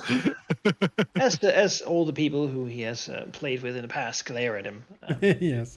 unhappily. Yeah, Jack, I'd vote for you if you were the only choice. What an Yeah. endorsement. What an endorsement. I mean, if you don't try, you don't win, right? However, it's true. So that's Prax's vote. I've not raised any hands. Verbal does not count, I believe. Yeah.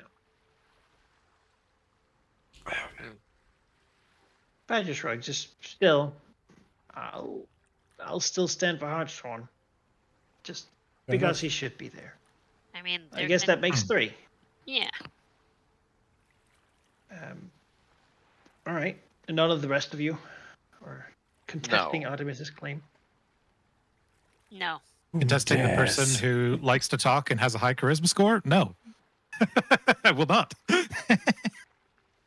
Grass still remembers the verbal Good at it too. humiliation that Artemis put upon him. I would say if Gabby was to look to anyone, it would be Grask. You The big meaty fellow. Yeah, I mean, Grass- Grask has a following between the crew. You know, Hooks, for example, Crimson, Cockward. These people glance to him sometimes to see, you know, is this what we're doing? Because you know, Artemis is not physically imposing, and to some people that matters, right? Yeah. But most of the crew, anyway. I mean, he's sort of won them over with his demeanor and his smiles. If nothing else, the kind of leadership they would like to have under him is one that puts weight on personal liberty, right? Being able to do what they want and not being inhibited. Yeah. He seems fair and good. Beyond that, a lot of the older people, of course, there's Ratsberger, who seems to support Artemis wholeheartedly. A few of the others look to Grok to see what she does, and he seems to support it too. You know, he's all for a captain who wants to enjoy life a bit. Yeah. Oh yeah. With these candidates, in the end, it is 0 for Hartshorn. No one, you know, elects him for obvious reasons. Yeah. And he doesn't vote for anyone. Though there is some debate of whether his hand raised for Jack Scrimshaw or at the same time to sort of pig at his ear counted. Jack ends up with a single vote otherwise. Himself. The rest will vote actively for Artemis, with only Hartshorn abstaining due to lack of understanding of voting. Assuming the lot of you vote as well, that is. Yeah. Yes. Even with the verbal lashing, I mean. When the vote is clear, Tempest will take time if they need to Well, to explain to Gabby that was a ruse and that they were just okay with it, but it was their idea. Sandara will then, as people have raised their hands, say, well, it's declared then. The captain of mushrooms as well, formerly the Wormwood, will be Artemis Keen. Hey. We then, by our votes, we'll follow orders and do our best to do as commanded is, and Artemis pledges himself to ensure that we are well rewarded for it. If the ventures go badly, he shall have the blame, and if our ventures go well, he shall have the glory. Artemis will do a nod towards her and says, "So it is declared. Then drink up me hearty's yo-ho," as he will like drain the mug of pirate grog that he has in his hand. To Captain Keen, shall call. Thank you. And people will raise That's got a nice their ring to mugs. it. Some of them already having drank quite like eaten well. You know, Fishka's probably someone helped him like catch a few fish, and it's Yeah. been a nice roasted dinner. A big fire pit made in a hole in the sand. It's I think it's perhaps a bit more merry. Grask will lift Artemis on his shoulders. Oh wow! Yeah. The body slamming. No, although perhaps when the cups get deeper, Grask will look up and shout perhaps over the cheer. There is one last custom for a captain. And what would that custom be, Master Grask? Well, us boys on the Widowmaker Isle, we have our own little christening of a captain, and he'll basically start sprinting towards the water with Artemis on his shoulder, and then he will basically dive both of them into it. You will hear a surprised yelp as Artemis vanishes under the water. From Widowmaker Isle, it's traditional to try to drown the captain. Yes, exactly. Christening by the salt of the sea. Yes. You will get thoroughly dunked, and with that, Grask will consider Out of here. his grudge repaid. All right. Artemis will take it in good stride as best he can. Gabby will Of gesture course, for everyone else to have another round. Yes. Upon seeing this, like, cheers! Of Huzzah! course, Grath is not going to leave Artemis soaked. He will, of course, In the clean drink him up he before he gets back. goes! Drinks for us! Captain's in the drink, therefore we must be too. Glug, glug, Yeah. glug. Empty the Hooray. barrels. We have to carry less. Woohoo! Yeah, there'll be singing. Conchobar will dance. Artemis will sing the most raucous of sea shanties. It'll be a good People time. will jump in the ocean fully dressed just to clean the clothes too, Yeah. and wash themselves from the. I mean, From everything. now you can smell it when you're zooming out of the ship, right? Yeah. Going back for like seconds, like ooh. Yeah. And, it's been a lot of work and not a lot of. Yeah. I've been to LAN parties in my day. I know the smell. Yeah. Oh, wow. Probably worse than that, to be honest. And in the morning, it'll be setting off on the long hike up. That's right. For the rest of you, at least. The crew will be either sleeping it off, those who are very fatigued, or helping to dismantle Yes. what can be dismantled or salvaged from the wormwood. Yeah. Certainly, Krupp has asked several hands to help with the gallery, and the kitchen, and the armory, and other things. So be emptied out for what little they have, and. Artemis wants to just take a Grok a little bit to the side before they leave, and basically tell her that, right, Grok, of all the crew here, it is you I see as one of the most competent and most experienced crew, but he has his drinking problems. So I leave you in charge while we are gone. I would also ask you to start making a list for the new rounds of provisions. You are staying on as quartermaster, of course, unless you have any objections. Hey, Artemis, if you want me as quartermaster, I'll do the job as well as I ever did. If you have anything else in mind, I'll try that out too. Shrugs. I've been a ship for a long time, and, you're a dashing fellow. Why, thank you. If I could do anything to help you out, then let me know. And if you need advice, likewise, I'll be happy to give it.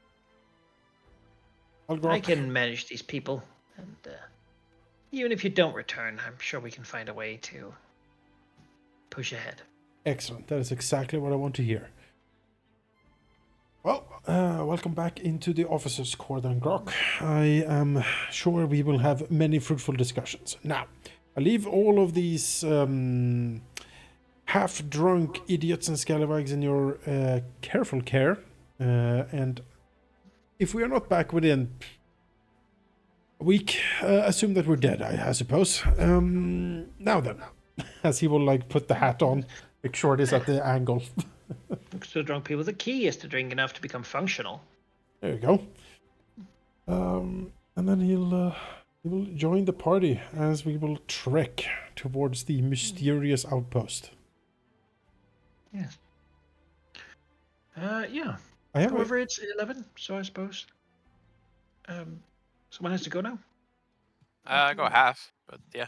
Okay, we can at least look slightly further then. I'm just going to ask, so the captain is voted upon, right? And then a captain decides the officers, is that correct? Yep. Right. Then Artemis, as we walk, I guess we'll discuss among the group where people would like to employ their skills, because Artemis will, he is now Captain Keen, of course, but all of the this is the inner circle of conspirators, right? We are the people who made this happen. And so Artemis will assume that they all want to become officers, and would inquire as to where they would like to be in the officers group. Everyone needs to do something. The ship. No lazy hands. On that note, Manikai, has enough time passed for me to retrain my additional law cooking into additional law sailing? Yeah, sure. All right, then I know how to sail now, if that helps. Hey, excellent. And for those watching again, we posted this in the little Discord chat that we have.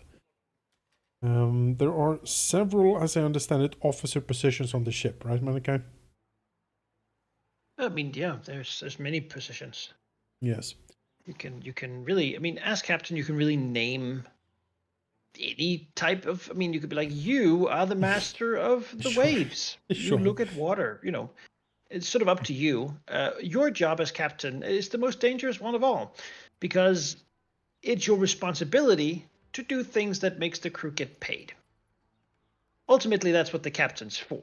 And when a crew doesn't think that the captain is doing that, then generally they put them on an island, or a gun with a single bullet, or they just throw them in the sea, or vote them off, and they leave disgraced.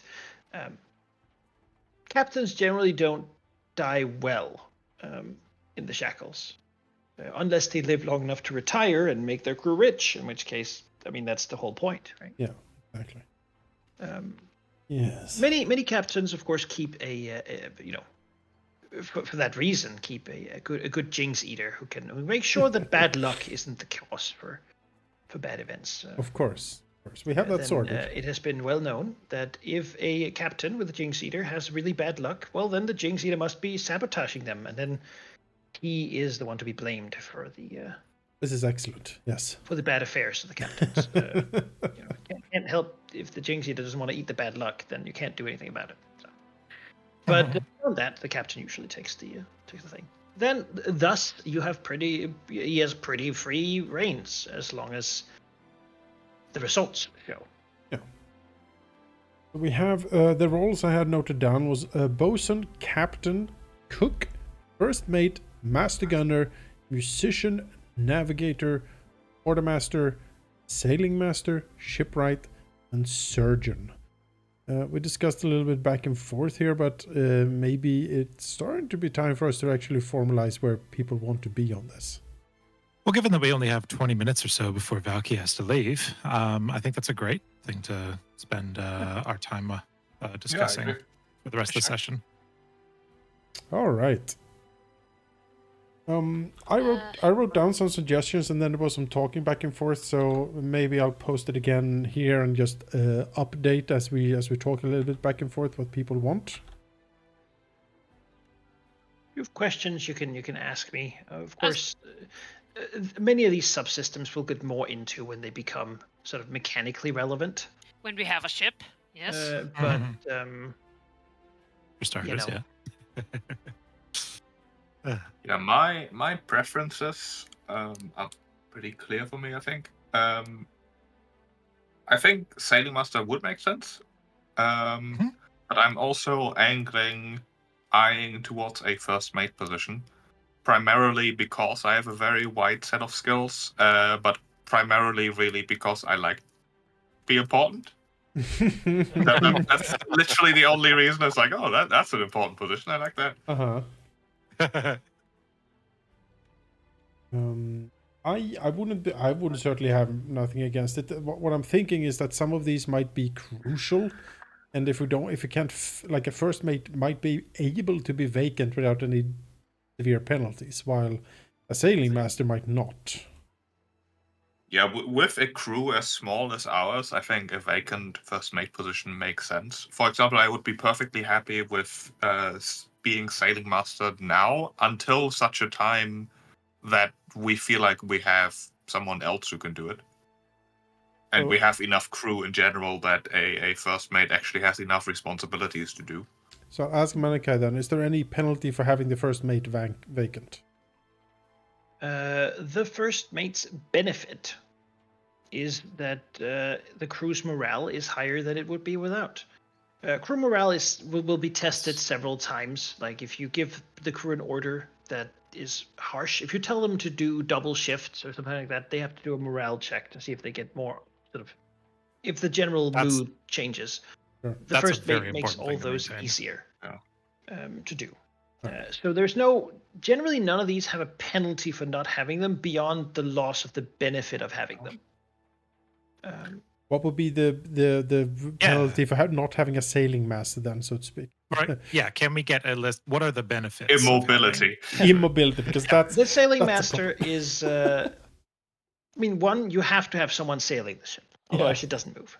Well, it does move. It just doesn't move where you want it to. But technically, anyone could do it. As a dedicated sailing master is someone who does it enough to get used to the ship's movement and how it behaves, all the little strange intricacies idiosyncrasies of the ship, right? Thus, once per day, when in like ship to ship combat, they can use an action to increase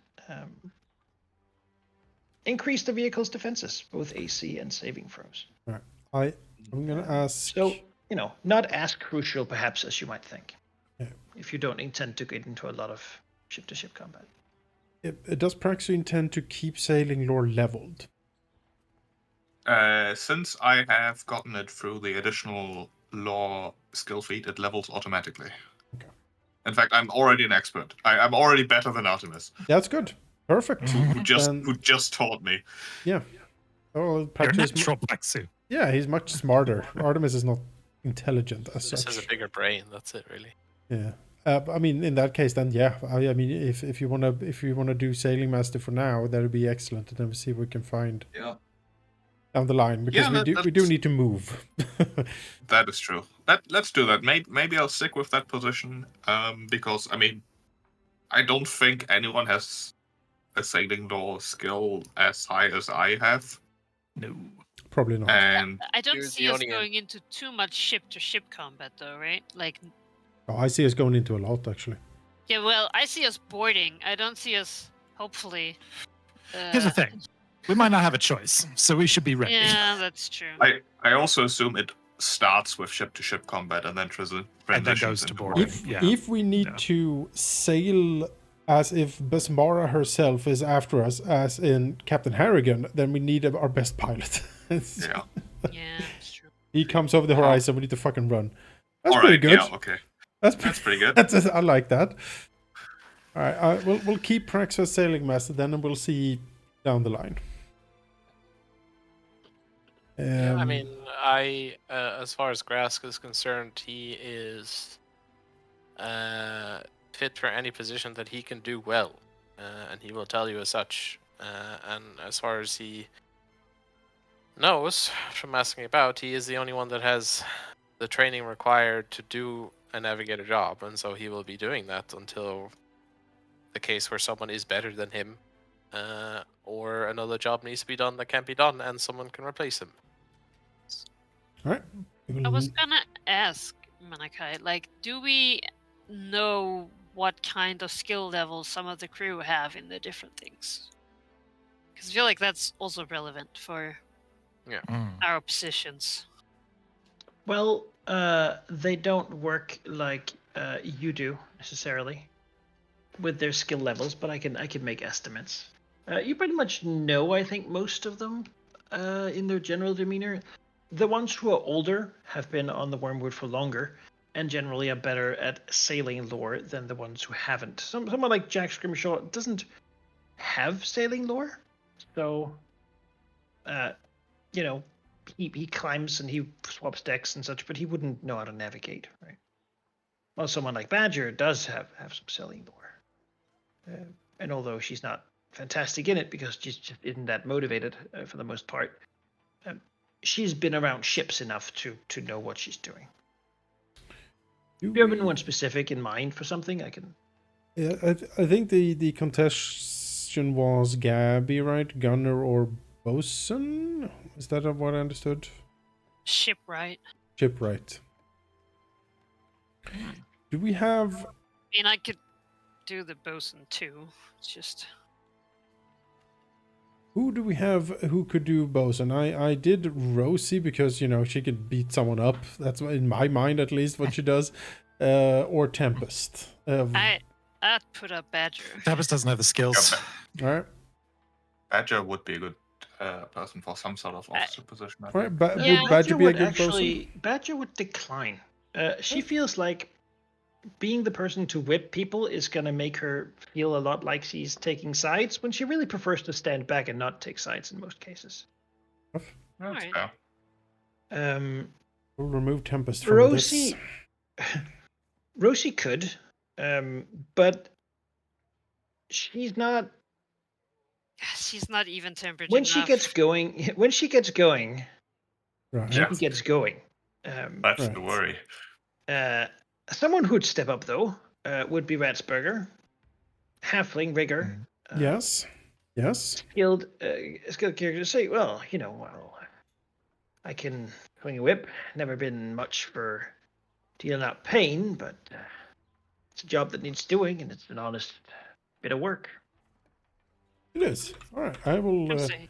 We'll put There's no one Ratsburger here. in. Is that the bosun who does that? Someone here I'd feel Yeah. bad about laying a It's whip first to. mate, isn't it? No, it's a bosun. The is bosun guy in- who punishes people. Enforces. The Right, deck right, boss. right. It's a bloody hour. It's the Master Scourge position. Yes, sorry. I got mixed up because Scourge then got promoted to first mate, but he started as Yes. a bosun. Right. And Artemis had to be bosun. Yes.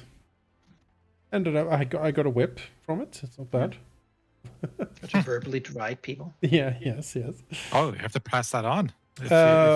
In- Whoever you choose. In that case, I will put Ratsburger as the bosun. I trust him. He's a man of even temper. Well, most importantly, I just want someone who doesn't enjoy beating people up too much. He's Like someone who'll do it because it needs to be done, if it needs to be done.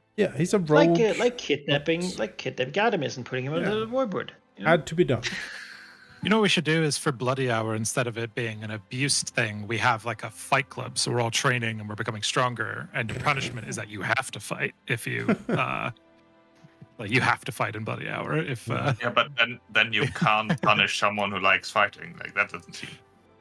that's fair. Yeah. That's fair. We need. I don't want to make a Bloody Hour a thing on the ship, so to speak. No. But we do need to have we do need to have an enforcement on the ship, because even though we are trying to do a bit of a more chaotic approach, perhaps than what Harrigan did, we sometimes we are going to need to, someone is going to get whipped at some Someone point needs to be the here. bad guy. Yeah, When at some point. Scrimshaw squirts on his duties all the time, Yes, exactly. someone needs to fucking. Yeah. Here's the thing. This is why I think that the morale is actually critically important, because something is going to happen where we are going to need to crack the whip and be the bad guys. So we need as much goodwill as possible, and to only sort of reserve that for those cases, so that when it happens, the crew knows it's go time and they get to it. Yeah, I agree. Completely agree.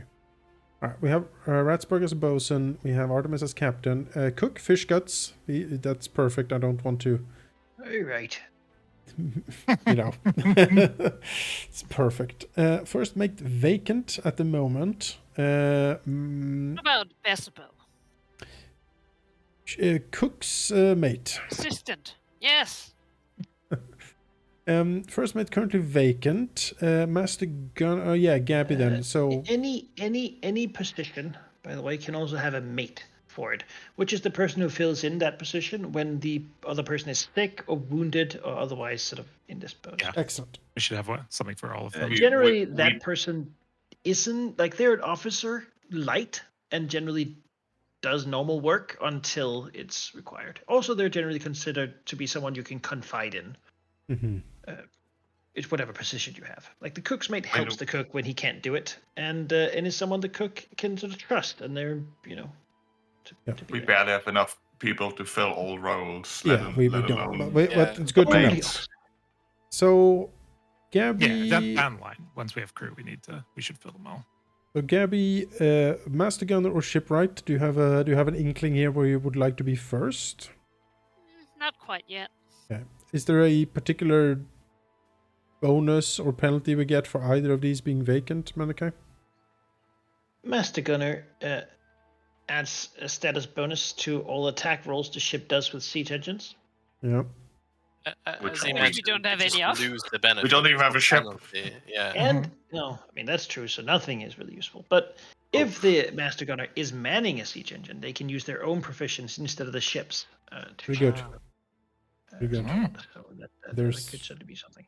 The shipwright just spends their time repairing the ship. So if the ship has taken damage, it will recover with a type of daily fast healing, Yes. being slowly fixed over time. The surgeon seems to be a role that's not necessarily needed all the time. No, it's used after ship-to-ship combat. Right. To see how many of your crew might die rather than be wounded, you have a surgeon that has medicine, which then does it. If they don't have medicine, then Yeah. could Amputation. go either way. Yeah. Okay. I mean, that's also a role that Grass can take. He's trained in medicine, but I feel, given how unique the skill requirements are for a navigator, Yeah. I should probably stay there. I don't What think we about have hooks? anyone. He does tattooing. Surely there's a base Does Hook have medical medicine knowledge. trained? It's a surgeon hooks. He doesn't. He has piercing lore. Yeah. So that That's could work. I mean, he'd accept it. He says, well, Suture. Nidal has doctors who does what I do. Yeah. They do, Wow. They do. I say that removal of the lips increases circulation. Suncathon doctors. Do we have anyone who could Gnosis position? unnecessary. I don't think we have anyone who could do surgeon. Except Grask. Typically, the person who does the shipwright does it because they have the Yeah, tools. well, If there's no shipwright, the cook sometimes does the surgeon. Yes, excellent. Yeah, that's like the Because on-demand role, they right? also wield knives. yeah, you would rather have them. Well, I can wield the knives, but the medicine not so good. I think Yeah. I think, That's I think Gabby is the last person I want to operate on me. Sorry. Well, it's like important to have someone just in case someone like gets sick or plague hits or something. Yeah. We need someone. Who do you go to? So. Gabby will be the last person she operates on. Yeah. Well, okay. Tempest. Well, musician. Let's see.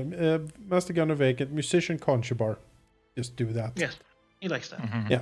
If not first mate, he'll say. Not. No. But otherwise, I'm sure we could come up with grand things together. Grask. Imagine it. Grask, Master Grask, please carry Conchubar away from me. And Please have him stop twerking off the deck. yeah, exactly. I'll grab him by the hip so he can't. Oh no! Doesn't lie. Yeah. Yes, Navigator is Grask because he is the only one skilled for it. Only one. Yeah, Has That's a- survival and sailing lore. yeah. You He's welcome, the one. welcome, He's beginning Grask. to believe. Exactly to your ever work. Yeah. Quartermaster's Grok, of course. Sailing Master, then for now, Praxu. Shipwright vacant, Surgeon vacant. We have Gabby and Tempest unplaced. Sareth, where do you want to go? Do you feel anything here? There's nothing that I really meet the requirements for, which is part of the issue. Because I'm just not a skills character. I have no skills, therefore I must be the Yeah. first mate. Ship's a witch, but Ironically, that is what the mechanics point to. Yeah. I certainly, my natural inclination, and then what I was kind of disappointed to see wasn't on the list, was sort of the role that a deck mage would fill, right? Being sort of the weather controller Master as much as winds. possible. Yeah, that I think would be a very natural fit for Tempest. Barring that, I actually do think first mate is a very important role, given it's about morale, right? Like that's something we can start working on and maintaining even without a ship. And also, I think that the first mate is a role that Tempest might actually suit quite well because they're always looking around for what is the thing that needs doing.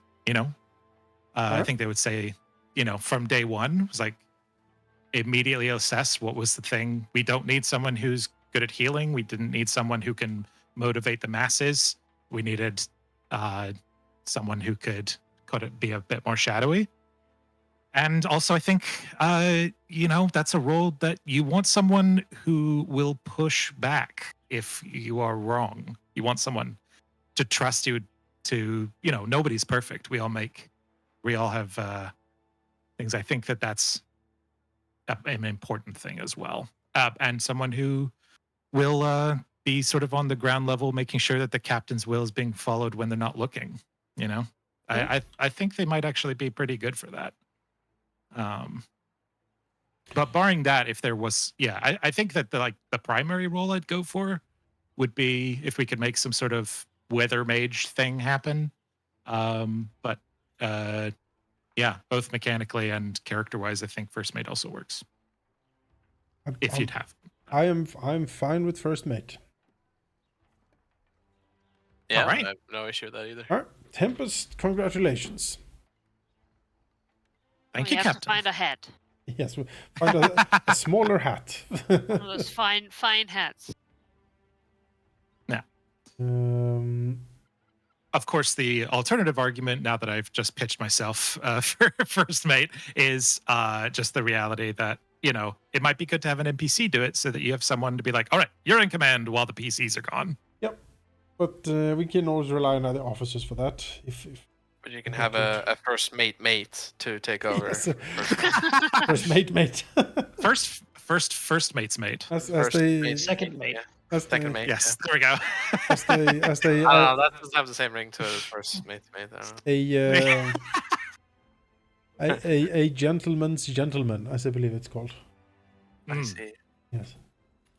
Right. Beyond that, the first mate If you is say the so, one. Captain. If Artemis gets sick, well, in a duel, the first mate has to take the duel. I see. Also the first of the captain. The one who takes command when shit hits the fan, the captain can't do it. Artemis has challenged Harrigan to duel, and now you gotta duel him because Artemis got a stomachache. Yeah. You're my stand-in. I would send Tempest into battle Harrigan. I believe in that. Would you? Have you seen the pure murder in Tempest's eyes? Oh, no. It's a quite killer. frankly, every time I'm Pure around black. him, I see no murder for some reason. It's always when I'm Beyond that, around. Grasp for the Harrigan's cute little squinkies. Harrigan's ship mage was also his navigator, who makes sure the stars were aligned and that basically it's the person who is concerned with making the ship move fast That sounds good. and getting to where Would they love need to go. do that if I That could, was the- but that was the- I can't navigate stars for shit. I've never seen stars until now. It's true. It's fine. It's What does it my even job. mean? What is that? Yeah, what is stars? I mean, What maybe What kind of maybe glowy we algae can is that? Can you fly up Maybe and we touch it can- like you can do with the seafloor? maybe we can revisit positions during course of play as well. Like if you're sticking with rogue dedication, for example, eventually you can get so many skills from that. Yeah. I think level 8 you get skill mastery. I had that on Druid, and suddenly I had all the skills in the world at like excellent and beyond. That's very At good. the moment, it's kind of like they're walking and talking, discussing. It's like discussing which band positions you want when you Yeah. don't actually have instruments. Yeah. It's I'll be the drummer, and instruments I'll are be we the gonna buy? first singer. It's all fun and good to put them out there. should But, I hit half now, so I'm gonna actually go. But thanks for the session, folks. before Yeah, Marky but- goes, I just want to say Oh. that it's very important for all of you to recognize that tomorrow is his birthday. Oh, John. Hey! wow. Well, Happy birthday. in half an hour, Ugh. Valky. It- Happy Happy It's birthday, How Valky. old are to you? wish someone I'm the happy ripe old age birthday of before their 29. birthday. Wow. Yeah. One A year more off my year. midlife One crisis. more year, and then you're a proper adult. Yep. Thank you, folks. Aw. I'm gonna pop off now, but take care and have a nice evening. I hope you have a Hope you wonderful have a nice day weekend. tomorrow. Thank Hope you you. have a good day or night at work. I will. Uh, Alright. clean roads. Bye. Don't get stabbed again. What? Nothing. Thanks, Chip. That really Yeah. helps. That's very wonderful. Thank you. Sorry. Jonas is going to sleep so well tonight. God damn it. On his birthday. Yeah, that would Oh be. God. All right, so should we? Knife injuries are rarely fatal. Damn. So, Eri, do you want us to place Gabby anywhere just preliminarily? You can. Yeah, I think. The thing is that both positions really are absolutely useless without the ship. Yeah, I mean, all those positions are currently. we're Yeah. getting a ship for sure. Uh, It's just what you would like to. What do you think would be Work more towards. fun Yeah. for you and Gabby to be in?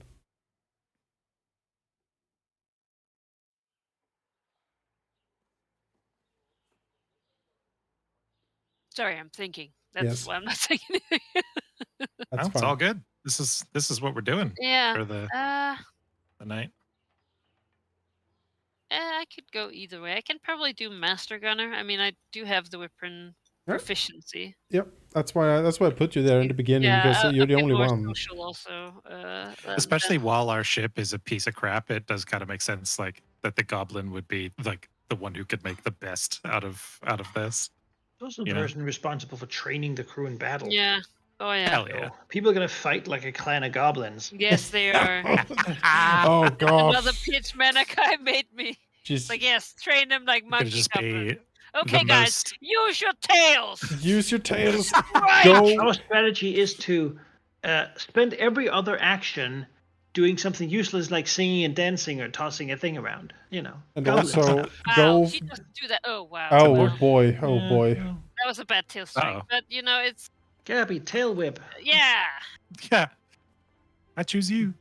It's Yeah, bam. That's a good. I mean, that'll kill a normal human. Would just get smashed to Kill a death. Rattata, for Yeah. sure. I've been lifting with my tail. I mean yourself when you use it to Yes, climb. So. exactly. I just hang from the tail and then I carry myself up and down.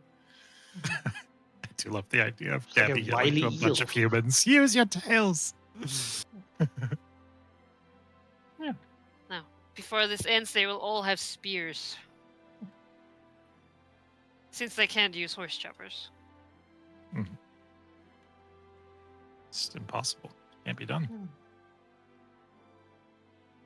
If they got a feat, I wouldn't want them to take goblin weapon training. Everyone horse choppers. Yes. I mean, they are incredibly cheap to Just you outfit a whole ship micromanage them with. so much they all get adopted as a trait. Yeah. It's mandatory for everyone to immediately learn how to use horse Just choppers. live For, as for all the seahorses, you know. placed on an island to live like a monkey goblin for a year. I'm gonna say I just looked at like the physical art and I'm like, oh yeah, actually like since I am a goblin, like monkey goblin, I do have like weird hand feet. I use them to climb. Yeah. I mean, Yeah. Go for the ankles, right? That's the Yeah. That's the goblin way. there's this, a feet lid on that's like a knee. Go for the kneecaps or Yeah. something. That's why you Yeah. have a serrated blade on a stick. You know, just to reach. We'll have that hook on it. Oh yeah, and also hook on it. Draw all those nasty horses down. Yeah, that's right. All right.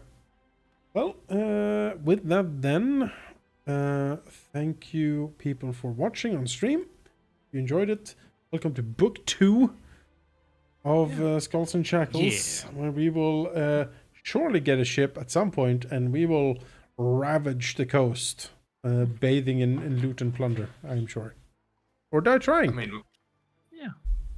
with the way this campaign has been going, like we worked on a ship that belonged to someone else. Now we have no ship, so the logical next step is to owe someone a ship. Yeah, that's kind of what's gonna happen. Yeah. We I kinda mean, what's that's happening. what Just we're going- going to be doing. Yeah, basically. Kind of what's happening. Yeah. just going backwards. We somehow are And gonna move to live. blow up the outpost sky high, so now we're gonna owe a ship to him. Welcome to the Stepland, the furthest you can get from the sea. Oh, all right. We'll be Raiders of the Dune Sea. How about that? Learn to ride a worm. We can't. I guess Bismara says not to be landlocked. I know. We go from the wormwood to the woodworm. Yes. A worm made out of wood. Trojan worm. Trojan worm. It's very impractical and doesn't float. Oh, We're modern day pirates. We sit in an office building. yes. Oh, yes. I have a server. Rip music off CDs. Yeah, I have a or server. Yeah, modern. Yeah. Rip music of CDs. Okay, boomer. Jeez. I'm gonna go to bed now. Good night. Well, we got a lot of mental work to do tomorrow. Oh right? yeah, we're gonna play Factoria tomorrow, so look forward to that. I heard I Manifest am might make definitely going to be spreadsheets. watching. Oh, that's satisfactory. Oh, that's satisfactory. Okay, yeah. I And was now gonna we're going say. for the one with less graphics and more math. Yeah, So. less graphics. What? Yeah. See how that goes. It's gonna You be. miss teaching? Is that it? It's like punishment. I want I more. don't. Frankly, I don't.